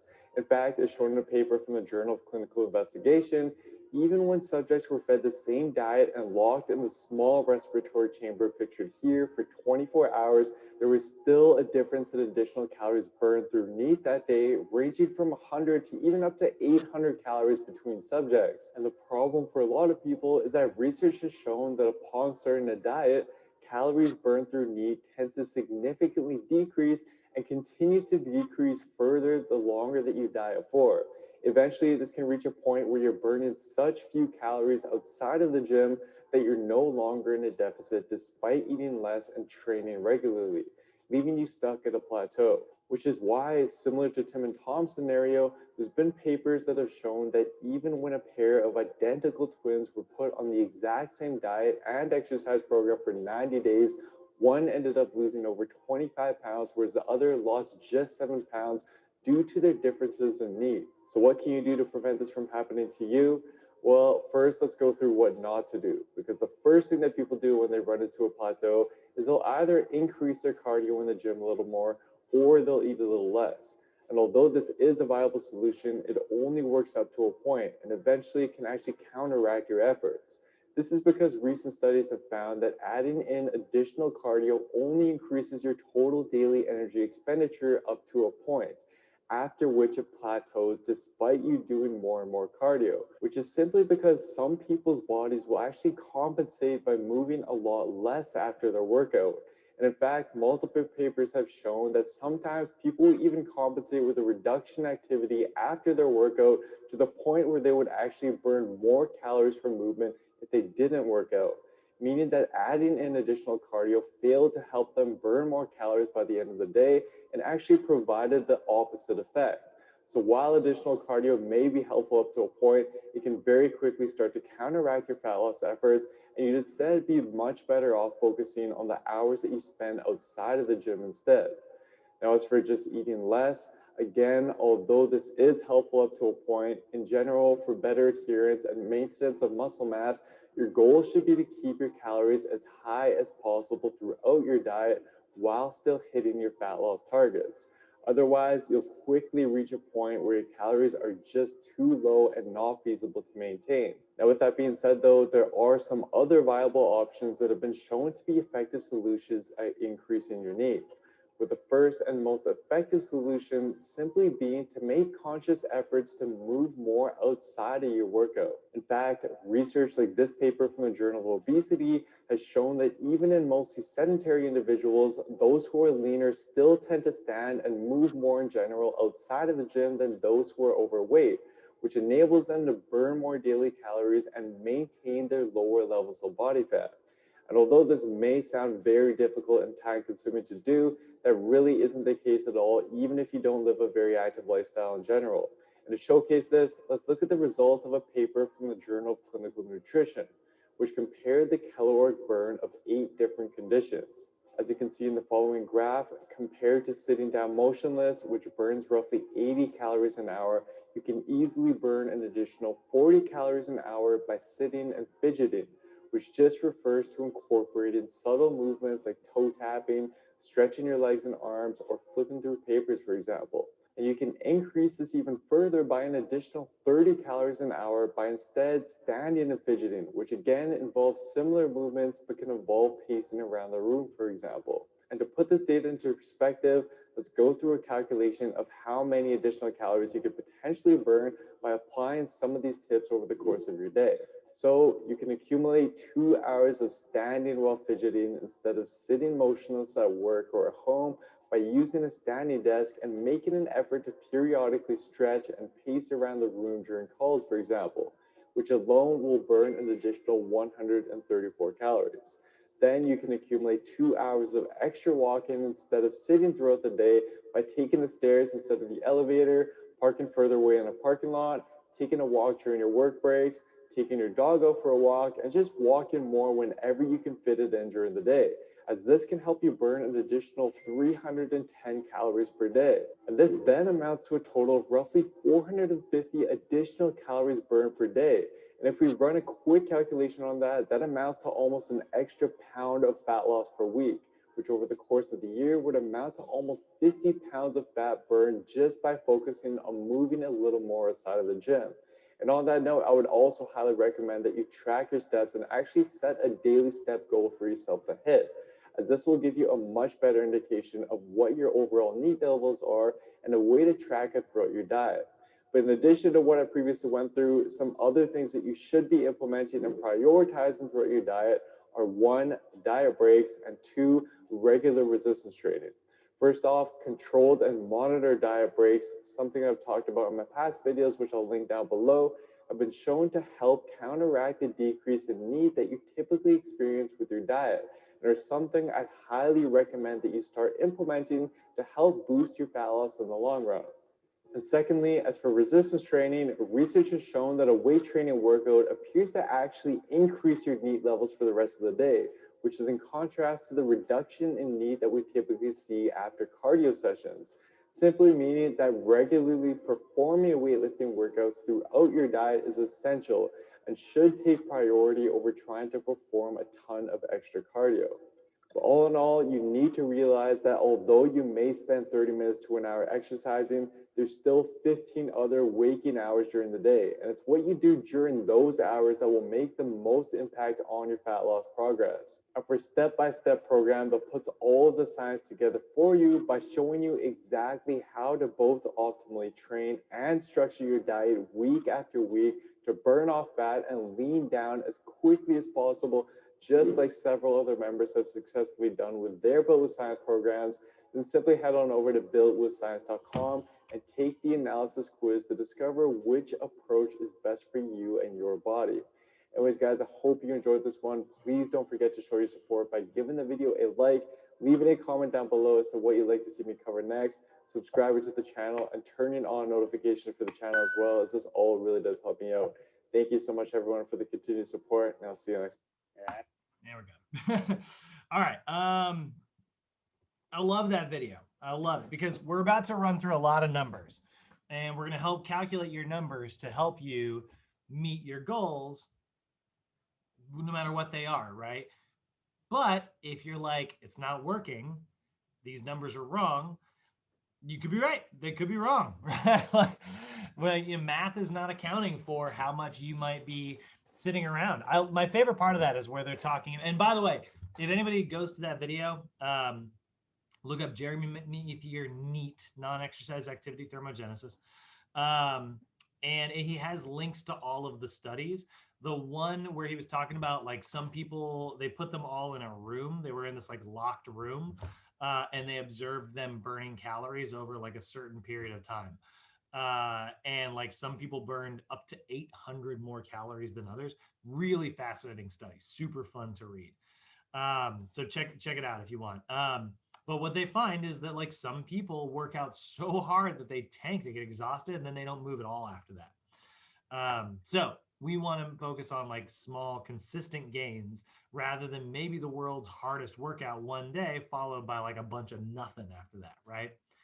All right, so what makes up your energy expenditure, right? First one we're going to talk about, we already talked about it before, that is your resting metabolic rate, that's your resting metabolism. This is your number at your baseline. So a significant portion of your total energy expenditure, this is the most significant portion actually, is going to be about, anywhere up to 75% of your total calories. And it's based simply on how many calories you burn by existing, right? If I conked you on the head and you were in a coma, it still takes a little bit of calories just to keep all your normal physiologic processes going. There's the thermic effect of food. That's the amount of energy from like processing the foods that we eat. So there are calories that we actually get to burn by breaking things down. I've talked about it before. I'll say it again. High fiber foods, they burn more calories, right? Lots of protein too. Protein burns a lot of food, or burns a lot of calories. And then we get the thermic effect of activity, which is the one that we often tend to have the most control of, in terms of like trying to boost. And this is the amount of energy to meet the demands of like you physically living, right? The number of calories burned throughout the day. So thermic effect of activity, this sometimes like fluctuates like crazy because you could work out really hard, like we saw in the video, and then, not actually burn very many calories that day. So how the heck do you maintain like an active lifestyle? This is one of the reasons, and this is so funny because people who know me know that like a lot of times I will knock a lot of like weight loss trends and things like that, where I'm like, no, that's some soft science. Like that's not a very good idea. Don't do that. No, that's dumb. Again, I just put Greg Doucette on blast. I tend to be a pretty opinionated individual. But it's a weird fitness trend that I'm actually kind of a fan of. Step counters. Now, don't get me wrong. If anybody in this call ever hears me say, I got to get my 10,000, oh no, I got to get my 10,000 steps in today.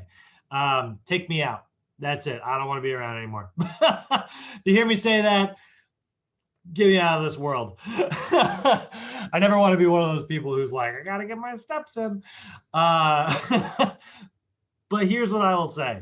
By taking a look at things like that and getting a minimum number of steps in per day, is it the key to being the healthiest person in the world? No. But if you get 10,000 steps in a day, every single day, consistently, that means that you are minimizing the errors that you're making, right? You know that you are burning relatively around a similar amount of calories as the day before, because you are also minimally active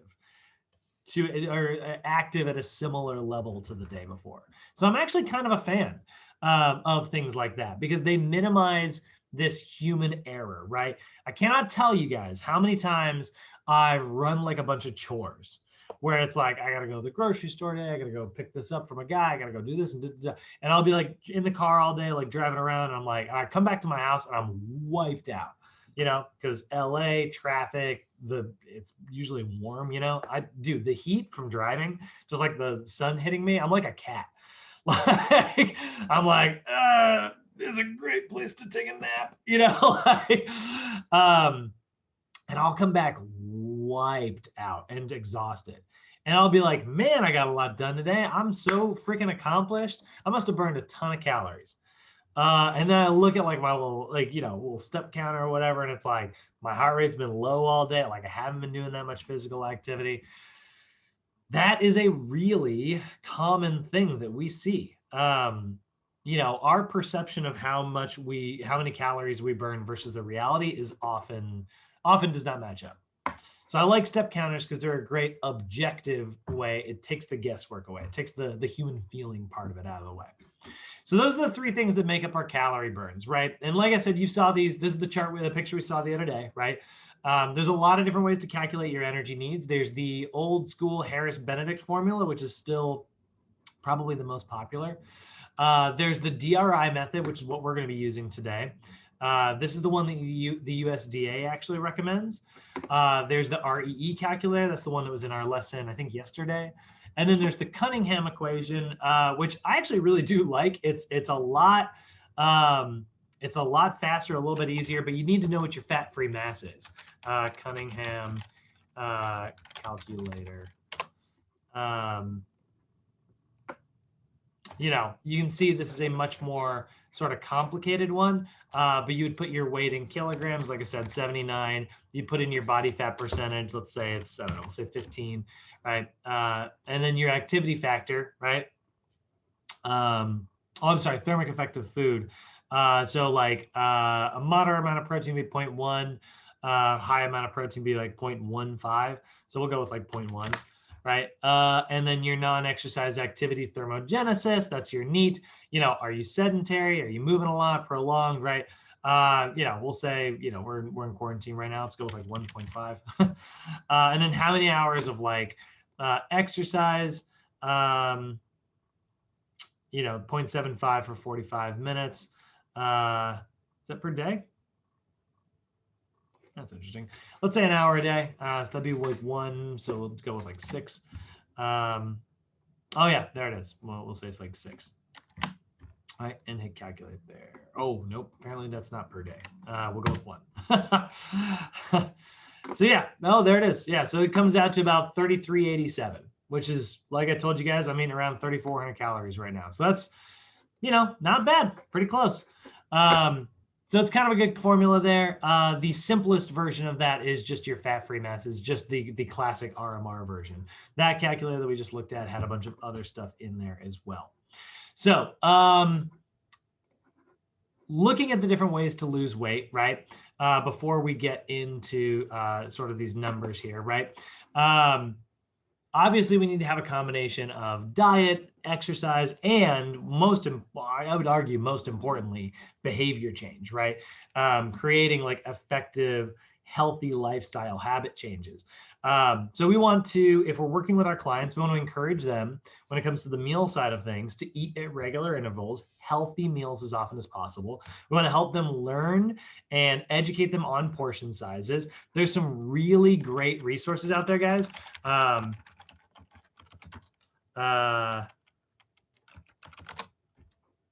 Actually, that might be enough. Portion sizes. Yeah, oh, there it is. There we go. All right, this is freaking awesome. I love this chart. So there's a million versions of this out there, but I love to give stuff like this with my clients.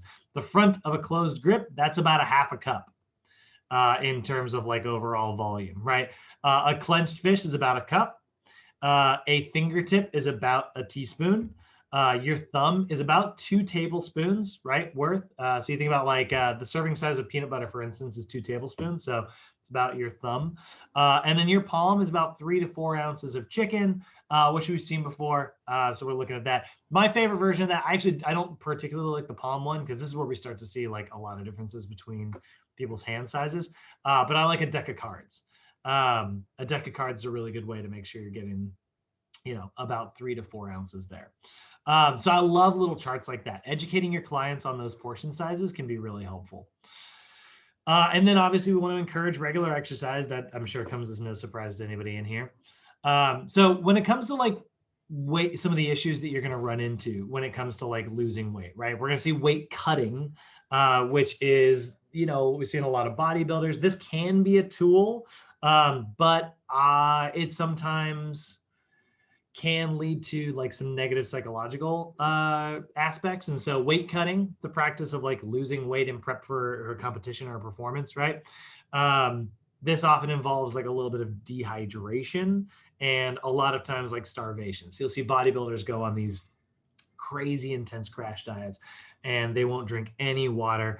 If you want to see just a horrifying example of this, look up Steffi Cohen, who is already kind of a crazy person. She has got an absolutely insane video of like what she went through in the 24 hours before like a bodybuilding competition. They like rent this Airbnb and they go and they bring like a portable sauna and she's like in it and she's not drinking any water and she's sweating. And she drops like 7 or 8 pounds in like a day. And it's all like water weight and stuff and just incredibly dangerous stuff, you know? Definitely not a fan. So that's the weight cutting. We're also going to see like physical, you know, social anxiety, you know, about like how people see themselves. The more people often deal with like these intense crash diets and stuff, the more likely they are to end up with disordered eating, things like anorexia nervosa or bulimia. Anorexia is an extreme fear of becoming obese. It's a distorted body image and results in basically not eating anything. Bulimia is a similar disorder. The root causes are very similar, but how it manifests is very different. Bulimia is characterized by eating, but then oftentimes extreme feelings of guilt, extreme feelings of anxiety. And so then they will often try to purge those calories out of their body, either through vomiting or through diuretics. Very, very dangerous. We see binge eating disorder, which comes from like being unable to control. Someone will get so hungry and they'll wake up in the middle of the night sometimes, or just anytime, and they will just consume a massive amount of calories, like an abnormally large amount of food. And again, like that often explains like what we see where people are, on like a diet and they're like, I stick to it and every now and then I'll fall off, but why am I not losing weight? And it's like, it's because I'm falling off the wagon. And it's like, well, when we fall, we usually fall pretty hard, disordered eating like anorexia athletica. This is usually where people will often have anorexia in association with like a specific sporting event. There was a really famous story about 2 years ago of one of Nike's female runners. She was absolutely like, an incredible runner, top of the world. But she kind of blew the whistle on some of these really shady practices that Nike had in regards to, how they were treating their female athletes. They were like, you got to cut weight, you got to get thinner, you got to get thinner, you got to get thinner. And that's not always statistically true, by the way. We've seen plenty of like heavier female athletes who actually perform sprint. I think she was a sprinter. I don't think she was a long distance runner. They perform great because they've got more muscle mass, so they're able to actually propel themselves effectively. Like, don't be wrong, like, yeah, like a race is an equation of like body weight versus like, muscular and stuff. But like, anyway, the methods were pretty shady. They fired that coach, but his assistant and is totally the new head coach, which means it's totally the same system. I've got a weird relationship with Nike. Like, I'm Oregonian, so I'm supposed to love Nike, but I'm like, ugh. Then we've got other types of things so what happens, like all this types of disordered eating, right? All of these are going to have really negative effects. They are often going to result in a decreased fat-free mass. You are often going to see massive amounts of muscle lost because your body will start to catabolize muscle. Remember, like, let's say you're on a sinking ship, guys. If you're on a rowboat and on that rowboat, you have got some food. You've got like, you've got these 20-pound bags of beef jerky. Okay. So that's actually a pretty good thing to have on a rowboat, especially if you're stranded at sea. And then you got a popcorn machine that weighs like 200 pounds, right? Which thing are you going to try to get rid of first? Probably the popcorn machine. It's really heavy, right? Takes a lot of energy. But what if you had 300 pounds of beef jerky? So now it's the heavier thing, but it's also the useful thing, but it's heavier. You might jump to the conclusion, oh, I need to get rid of the heavier thing, right? Which is the wrong conclusion to draw, but some people think this way. That is how your body acts. That is often how your body acts when you are in a massive caloric deficit. And so that rowboat starts to sink because it's too heavy and it's not getting enough energy to like be in balance. And so it gets rid of the heavy thing. And guess what? Your muscle burns way more calories than anything else in your body. And so it's the first thing that your body tries to get rid of if it tanks its calories massively. So we will often see a decreased fat-free mass. Less fat-free mass, AKA less muscle, lower BMR. That means you burn calories less. So it is not that you are ruining your metabolism, which is what people often say. It is that you are ruining like your metabolic rate because you are just a less, you are a less of a calorie burning machine. But that doesn't mean that like the chemistry in your body has changed. It often results in dehydration, glycogen depletion, which is going to result in low energy, hormonal disturbances. So we'll see less testosterone, estrogen, and other hormones. We'll often see increased things like cortisol, which is a fat building hormone. That is a catabolic hormone. We see anxiety, insomnia, overuse injuries because you're not able to repair your body compared to the damage that you're creating. And we'll even see like decreased concentration. So this is what we call the female athlete triad. I will say disordered eating is more common in women than it is in men. The amount of women that deal with eating disorders is substantially higher in women. It can happen in both sexes, but it is more common in women. So we have what's called the female athlete triad. And what often happens is like disordered eating can result in menstrual irregularities, which causes a lot of like hormonal disturbances. This is known as amenorrhea, by the way, which is basically the body does not have enough energy to, go through like a menstrual cycle, which is going to ruin their hormones. It has a lot of really, really, really, really negative effects. We see osteoporosis and osteopenia, so we see a decreased bone density. That's actually part of the amenorrhea as well. But we see a lack of estrogen due to these hormonal differences. Lack of estrogen makes it difficult for calcium to be absorbed onto the skeletal system. So really, really dangerous stuff here, right? Definitely not something we want to experience. We also see muscle dysmorphia on the other side of things. Speaking of Greg Doucette or Ronnie Coleman or a lot of very, very famous bodybuilders, we see what is called muscle dysmorphia, which is a distorted body image, right? Muscle dysmorphia is any dysmorphia, right? Body dysmorphia is a preoccupation with a perceived flaw. Muscle dysmorphia is a preoccupation with a perceived lack of muscle. So when you look at like there was a really famous bodybuilder, you don't really hear about him much anymore, but Jay Cutler, he's a very famous bodybuilder. This dude was huge. And he was really open about like his struggles with body dysmorphia. He actually talked a lot about it. And this guy felt like he was too skinny. He felt like he was really scrawny. He was consistently worried about it. That dude felt like he was scrawny. So that is very common amongst male bodybuilders and powerlifters and weightlifters and stuff. But any dysmorphia, by the way, there's dysmorphia in the body in general. Some people will have like a mole or something, and they'll pick at it or try to cover it up constantly, and then that will oftentimes cause like a rash or infections and all kinds of stuff. So dysmorphia is dangerous in general. So if we are trying to prevent this, we don't want anybody to deal with these things, right? We want to take the emphasis. If we're trying to we know these are all monkey on the back, psychological, prying at your brain disorders, right?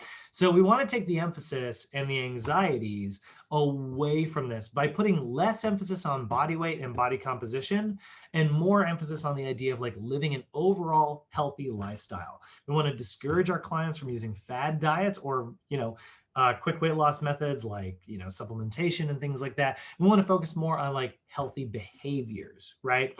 We want to model this for our clients. This is why when my clients ask me what supplements do you take? I'm like, I don't. I take whey protein. And I think that creatine can be effective for some people, and I drink coffee. Sometimes I will drink coffee before a workout specifically, but generally not, and that's it. I try to avoid supplements. I try to get my food in regularly. And I put emphasis on that because we know that is a much healthier, sustainable lifestyle, right? That is not me saying that certain supplements don't work. It's just me saying certain supplements have other often side effects. And I don't necessarily just mean I'm not talking about a side effect. You're going to grow an elephant trunk out of your left ear. I just mean that it has psychological effects sometimes. And it's expensive and I'm cheap. So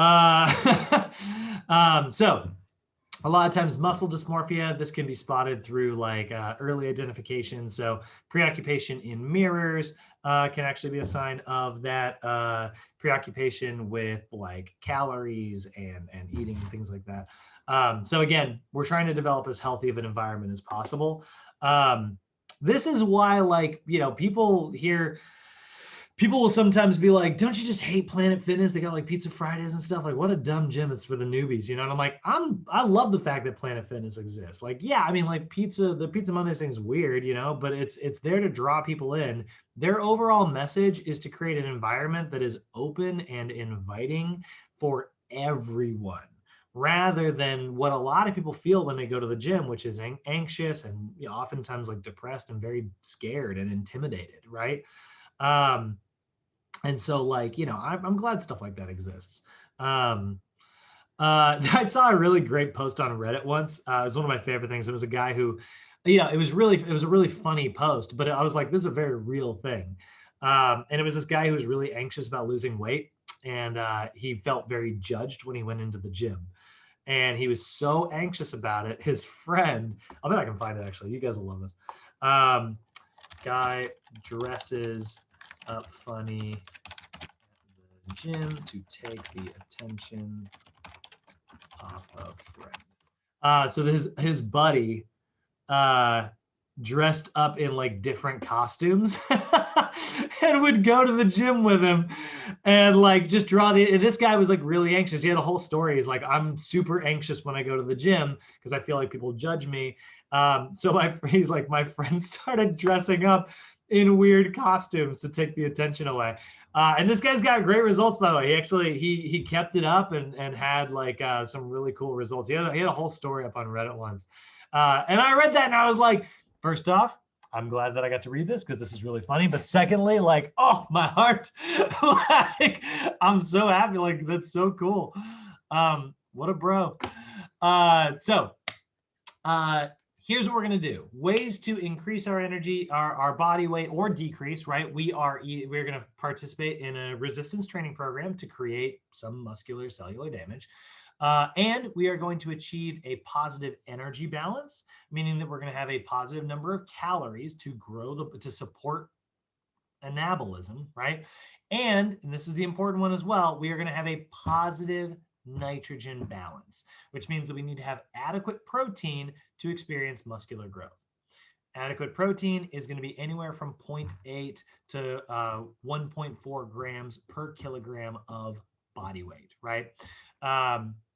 Honestly, we're actually seeing, I know a lot, the classic bodybuilder method is 1 gram per pound. That is actually ever so slightly high, but I actually don't have anything that against it. It's a little bit high. It's not, and so like, is it going to have very many negative effects? Probably not. Is it going to have like bonus positive effects? Also probably not. But is it going to be as effective as having adequate protein? Yeah, and it ensures that you're in a positive nitrogen balance without ever goofing it up. So I actually personally I really do like the 1 gram per pound, but you will always hear me say that scientifically it has been shown to be too much. So that's one of the places where I like to err on the side of caution. Tips for weight gain: eat numerous small meals throughout the day. That's also going to ensure that you are in that positive nitrogen balance consistently. You know, there's lots of protein coming in. Drink juices or milks throughout the day because they are high in calories, which has very positive effects. Cut back on drinking fluids during your meal. That sounds really weird, but basically you're just trying not to fill your stomach up, because oftentimes trying to gain weight is actually a real pain in the rear because you're just eating constantly. Consume calorie supplement drinks, which are a great way to get your calories in. That's one of my favorite methods. Late night snacking, and then protein supplements if they are necessary. Weight cutting, exactly the same thing. We want to maintain a positive nitrogen balance so that we don't lose, we want to minimize our protein loss as much as possible. We want to minimize like muscle loss as much as possible, but we are going to reduce calories, right? Everybody get ready to have a second window open. I'm going to do the summary here real quick, but I want everybody to get like, figure out how to get your browsers open right now. We're going to go to a website and we're going to calculate our numbers. So we're going to do this in real time. So get ready to do that.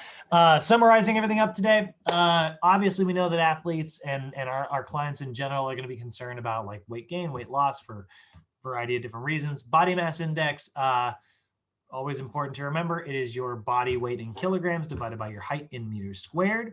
We know that there are different methods for calculating body composition, whether it is hydrostatic weighing, bioelectric impedance, or skin fold measurements. All of those are pretty darn effective. Weight loss success depends on creating a caloric deficit. And then athletes are going to be categorized. We do know that like they're at higher risk for certain types of diseases and conditions if their calories are substantially lower than they should be. And that will often result in disordered eating, which is very, very common in athletes and also in regular clientele. So in order to ensure that we are avoiding that, we want to build a positive relationship with food and a positive relationship with our diet without being on a bad diet, and be consistently bringing in the right type of nutrients, the right type of calories in order to either maintain, gain, or lose weight, right? So, all right, so I'm going to open up a little Word document here because that means that I know you guys can kind of follow along with me while I'm doing like my numbers. And what we're going to use today is we're going to use the DRI method. Now, I will say this, that's not what I want, DRI calculator. I will say this about this calculator. It's great because it has a lot of info on it, but it blows it on the protein. Because like I said, like protein, it can go like much higher depending on the type of athlete you are, and this does not account for that.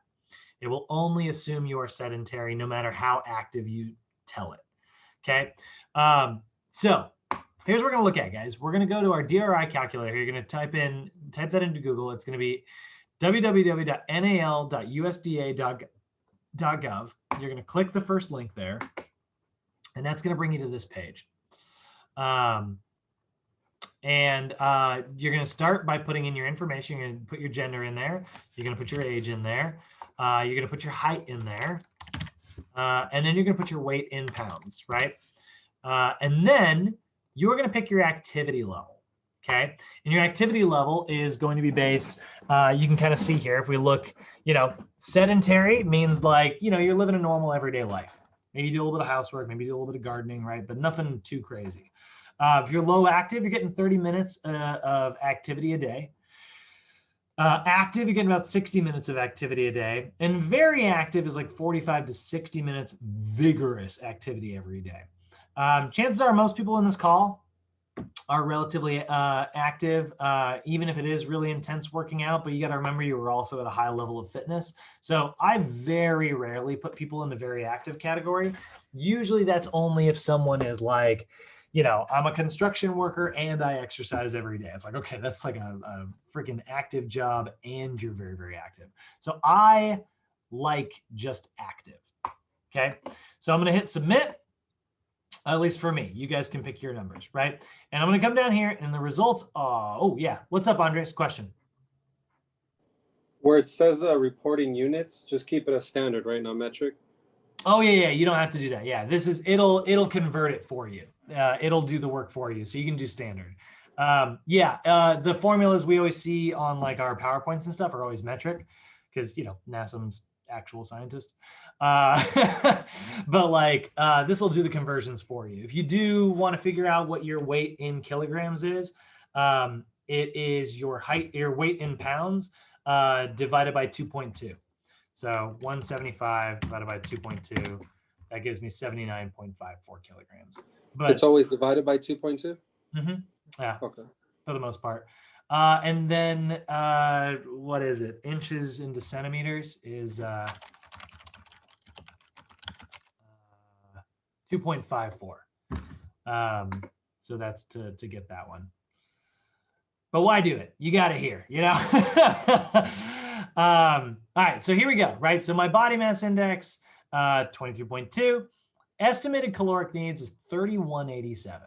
Okay, so that's 3187. This is our stay the same number. Okay, so if we look, I'm going to put my statistics up here. You guys don't actually necessarily have to do this, but I want to kind of show you and help you sort of track as this is happening here. So we'll say client. I need to make this much bigger. So we'll say client name.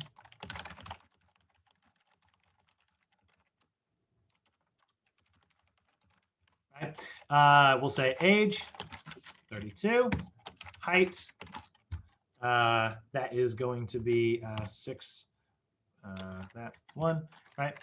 And then we'll say weight, 75 pounds, right? And then we're going to say BMR or RMR, right? Whichever one you want to say. And that is going to be actually not really shown here directly. I don't think they have it on here. Yeah. It's around 1800. So I'm just actually going to put about. This calculator is actually helping us skip a step here. Normally, you would do the BMR and then multiply it by an activity factor. Luckily, this calculator actually does all that for us, right? They're putting the calculation in there. So we'll say, for me, it's around about 1800 a day. What the heck is that one? 1800 per day. Okay, and then what we're going to say is estimated daily caloric needs, and that's the 3187 that we're seeing here, right? So this is really, this is really the big one that we're really looking for. So I'm actually going to put this underline just because it is sort of the important one. Okay, so that's my estimated caloric daily needs. And remember, I'm going to put for maintenance. Okay, that is my stay the same. So whatever this number came out to, guys, that's your stay the same number. Now, we know, like I said, there's about 3,500 calories in a pound of fat. We want to lose it, in the video we watched with Jeremy Ethier, right? He was cutting 500 calories a day. That would result in about a pound of weight loss a week, right? So if that's the goal, great. If that's not your goal, also great. So what I want you guys to do here for maintenance is I want you to put underneath it, put your target daily caloric needs. And I want you to pick a version of this. You're going to do a little bit of, make yourself a choice here. Me, I'm trying to gain a little bit of weight this month, right? I'm trying to eat slightly above this, right? So I'm eating 3,400 calories. That means I've got a surplus. I'm aiming, I actually want a surplus of about 250 extra per week, which is about a half a pound gained per week. And I'm going to do that for the next 8 weeks, right? And hopefully that will result in a couple extra pounds of like muscle gained in addition to gaining a little bit of body fat, right? Isaiah, you're like slow, right? Some people go crazy. Some people are like, they're all about like, I'm doing extra 500 calories a day. I'm like, I don't know about that. I wouldn't be able to eat that much. So make your choice here, guys. If you're on a weight, if you want a maintenance, boom, leave the number alone, right? You can just put whatever the number is. But in my case, I want to do an additional 250. So I'm going to change it from, so I'm going to go 3187 plus 250. That's 3437. Okay, that's my target daily caloric needs. This is my real big one here, right? So I'm going to underline that as well. In fact, this is like the main number that I'm looking at today. So now what we need to do is we need to go through and determine, once we know exactly how many calories we're eating, we need to determine what our protein, fat, and carb intake is going to be. Now, remember, we need to be in a positive nitrogen balance. That means we need to have enough protein to have a significant muscular growth, right? Or at least muscular repair. So let's look at our protein ranges here. Look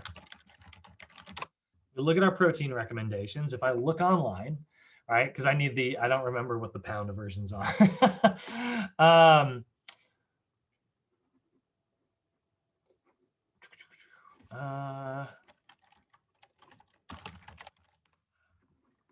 There we go. So this chart's actually in your textbook in chapter 17. If we were sedentary, it's 0.8 grams per kilogram of body weight, which is about 4 grams per pound, right? But let's just say we're in the strength category here. That's going to be 0.8 grams per pound. This is why I actually don't have anything against 1 gram per pound. If you want to do 1 gram per pound, go for it. But what you're going to do is you're going to calculate out that number. God dang it.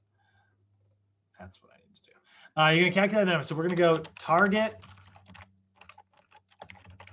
protein needs, right? And that's gonna be we're gonna say that is 0.8 grams per pound of body weight, which is going to come out for me to 140 grams per day. Okay, so that's 140 grams of protein per day. I'm gonna put, I'll put a little bullet point underneath this. Now, you guys should know this. How many calories are in every gram of protein? Pop quiz.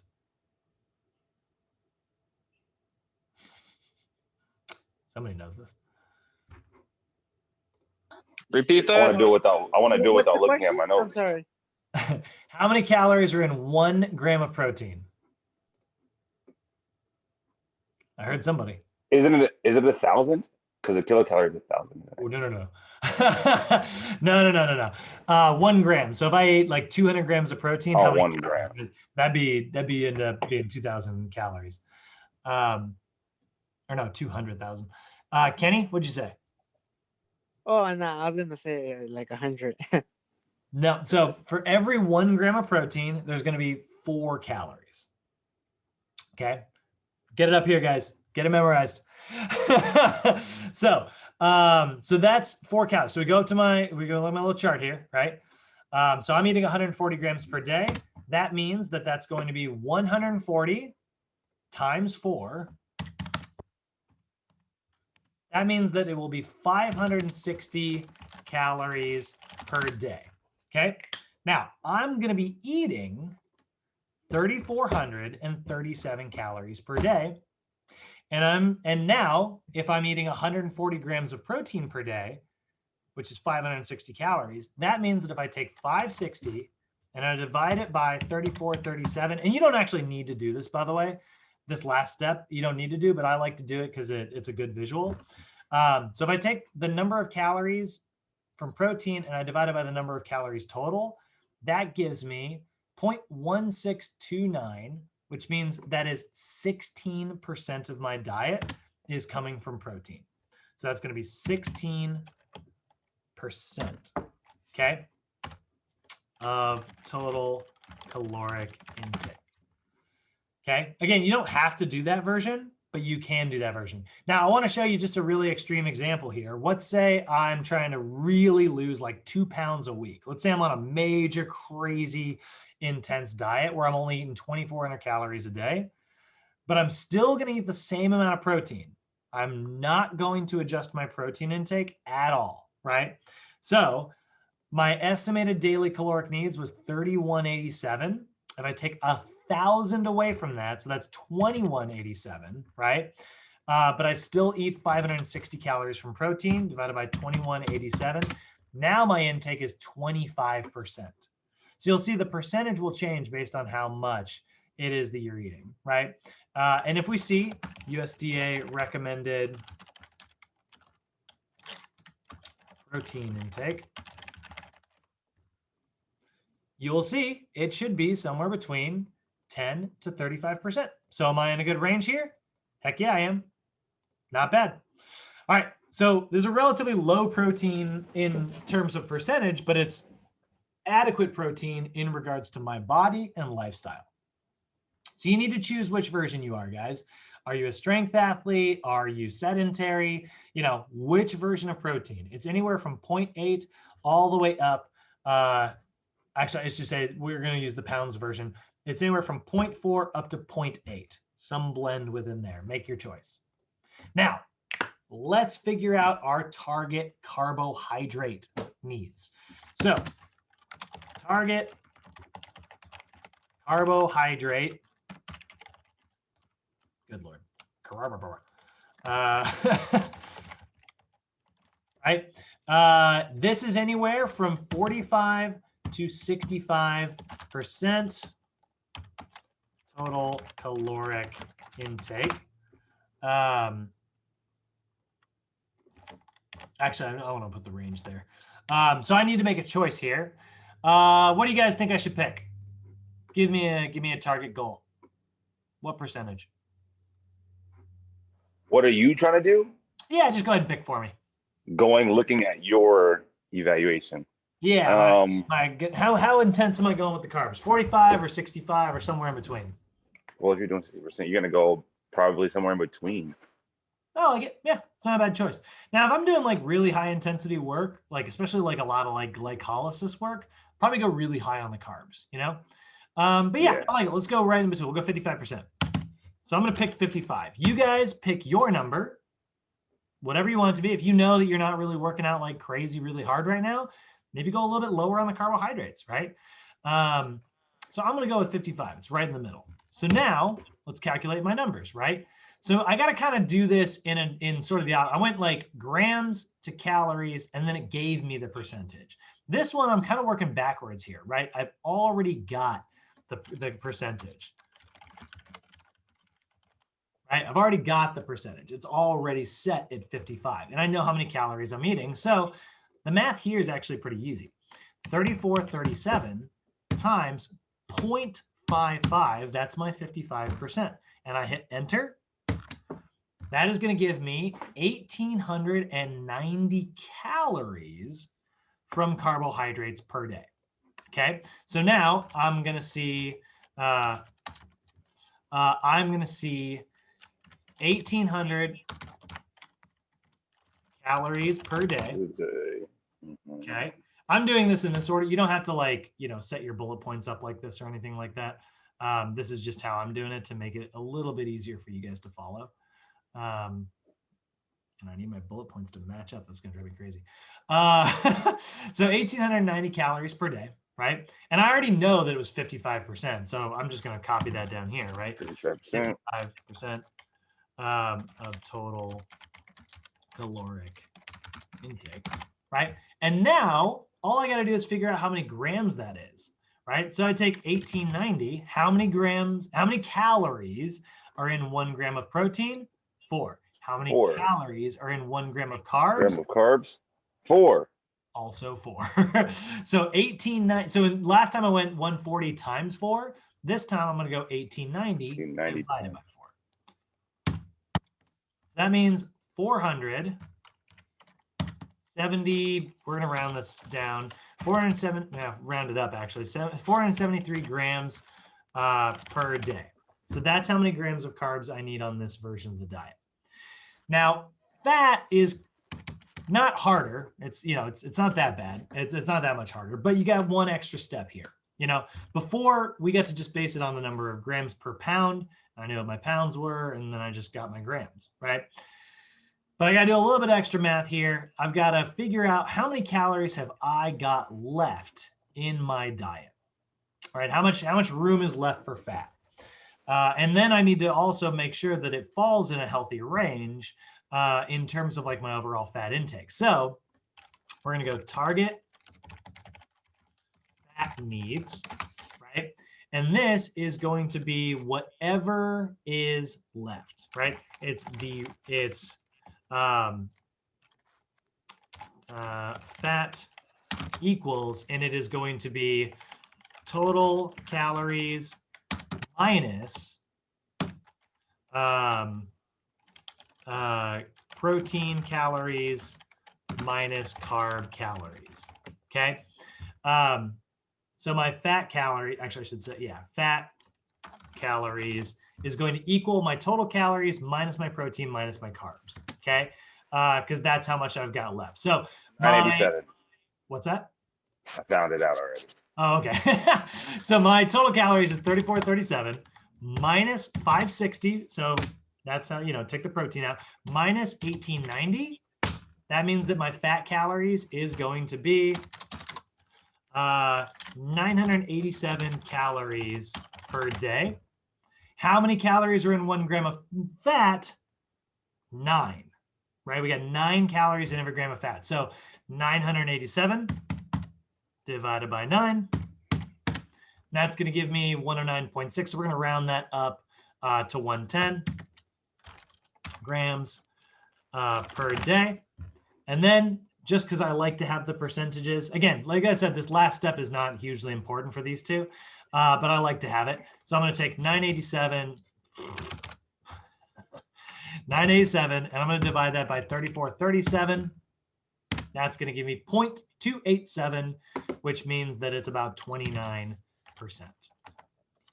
And did it all add up in the end? I got 987 calories plus 1,890 calories plus 560 calories. Guess what? 3,437 calories per day. That's actually pretty good. I will be honest, guys. Normally, oh, actually, it's because there's a step that is slightly off. So these percentages are actually not perfect, nor are these grams actually perfect. You will notice if you ever run these numbers back and do the grams perfectly, the only one that actually works is the protein. But watch here. I just want to show you this in case you ever decide to like check your math and you're like, why aren't these numbers coming out perfect? You'll notice that it'll not come out to 3437. Again, it's 4, right? So 473 times 4 is actually going to be 892 calories. Because remember, there was that like 0.5 that was on that number, right? And then 110 times 9 is actually 990 calories instead of 987. So this is actually going to come out to 3443 if I go back and check my numbers. I just want you guys to be aware of that, because the first time I used to like always forget that. And I was like, what the hell? Why is it off by like 6 calories? What did I do wrong in my math? You rounded, and because you rounded it, it changed it slightly. So, and is that the recommended amount of fat? Let's see here. NASA, not NASA, USDA recommended.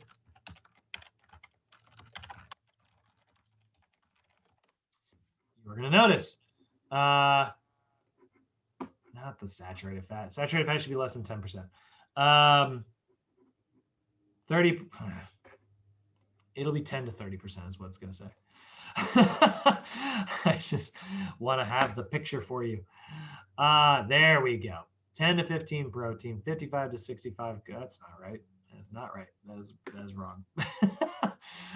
Google, you were killing me. I need my freaking chart from the other day.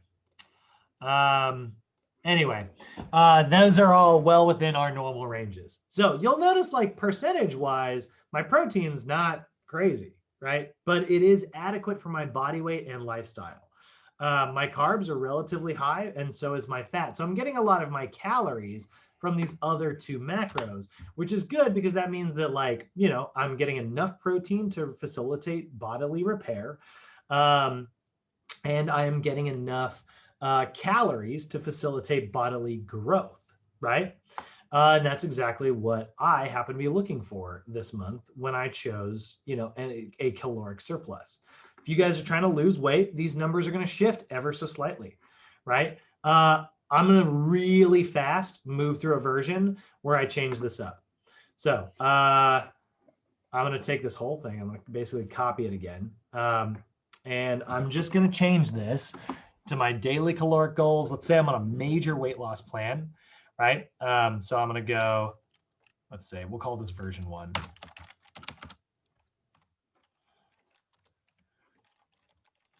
Center it.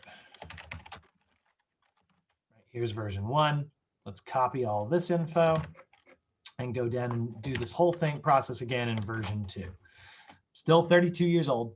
Can't change that. Still 6'1", right? But my new caloric needs are not 31, or my caloric needs are the same, but my target caloric goals, let's change this to 3187. Let's go for a pound of fat loss a week. Where the hell is my calculator? 3187, we'll take away 500. So we're going to say 2687. Okay, so my new target is 2687. Okay, so now I'm gonna basically get to keep some of this. You guys got you're doing your numbers. So it's still 0.8 per pound, right? So it's still 140 grams, but this is now it's not 16% anymore. So now it is 560 divided by 2687. which means now my protein is making about 21%, right? I'm going to do a lot more like long duration cardio. So I'm going to change this to maybe 45%, go a little bit less intense on the carbs. And so that's going to be 2687 times 0.45. And now that's going to change this calories to 1209. Okay. 1209 divided by 4 is going to give me 302 grams per day. Right. And then 1209. Oh, we said that was 45%. Okay. And then I'm left with my fat. So now it's 2687 minus 560 minus 987. So I'm left with 1,140 calories per day. Is that right? That can't be right. 2687 minus 560 minus 1209. Yeah. What did I do wrong there? What happened? What did I do?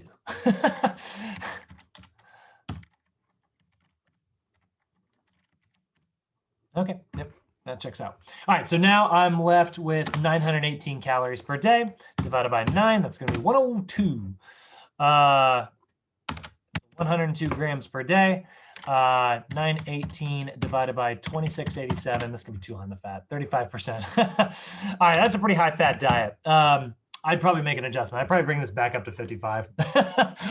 And that's one of the reasons why we want to run these numbers, by the way. You'll notice like here, like I ended up in a place that ended up, it's probably a little bit too high on the fat. Is that going to hurt me? No. As long as I'm, being really careful about my saturated fat, right? And by the way, you can figure out your saturated fat intake by taking that total number, right? And multiplying it by 0.1, and that will give you your saturated fat calories. So for me, in my version of 3437 times 0.1, I'm allowed 343 saturated fat calories divided by 9 calories per gram of fat. I'm allowed 38 grams of saturated fat a day, which is great. But remember, let's take a look here. What about 4 ounces of steak? Actually, you know what? Let's go 80 ground beef nutrition. This will be bad. Let's say I'm doing 80-20. We'll go with 80-20. And I'm doing a 3-ounce serving. It's got 7 grams of saturated fat in it right away. But most people are doing, that's 15 grams. Most people are doing about a 6-ounce serving. So that's going to be 14 of my 38 grams from, a hamburger. So watch the ground beef. Try to go with the lean stuff. All right, how you guys feeling? How was that? Was that, I know that this is a lot easier on a whiteboard. I apologize for this moving very, very quickly. But does anybody have any questions? Were you guys able to calculate out your numbers? Isaiah, I think you said you were running yours this whole time. Do you guys feel like you got a little comfortable with this? Cody, yeah, good. All right. I feel like in your spare time, you just kind of go back and play with it a little bit. Yeah. Oh, I mean, look what happened in scenario 2. I ended up too high on the fat. That'll happen sometimes. You'll have to make like little adjustments here and there.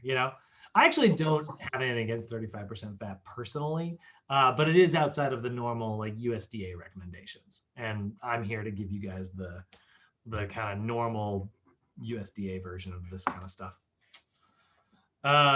What about somebody doing keto? I mean, they're going to have a lot of meat in their diet, so their fat is going to definitely go up, right? Tell you what, you want to run the keto numbers real quick? All right, so keto is 75% fat. So we actually switch this, the way that we do this, we actually just, in the same way that we picked 45% for carbs, we pick 75% for fat. You know what, actually, hold on, just because I'm not gonna, let's go version 3. We'll go keto bread. who is really cranky, by the way, if you've ever met him. I've done, we'll say version 3 keto bread. So we're going to change this to 75. Protein intake stays the same. Again, we do not mess with our protein intake. Your protein intake is based on a nitrogen balance, not caloric intake, right? So we'll keep this as a fat loss routine. We'll say this is a fat loss keto, right? So 2687 times 0.75. That's going to give me 2,000. 15 calories per day divided by 9. That is 224 grams per day. Oh my God. So that is 2015. I'm sorry. 2687 minus 560 minus 2015. That leaves me 112 calories from carbs divided by 4. Divided by 47. 112 divided by 4. That gives me 28 grams of carbohydrates per day, which 112 divided by 2687, that is 4% carbohydrates. And there we go. Those are actual keto numbers, by the way. Actually, that actually calculated exactly the way we wanted it to. I was kind of worried it wouldn't run perfectly. And that's that, guys. Any other questions? All right, killing the recording.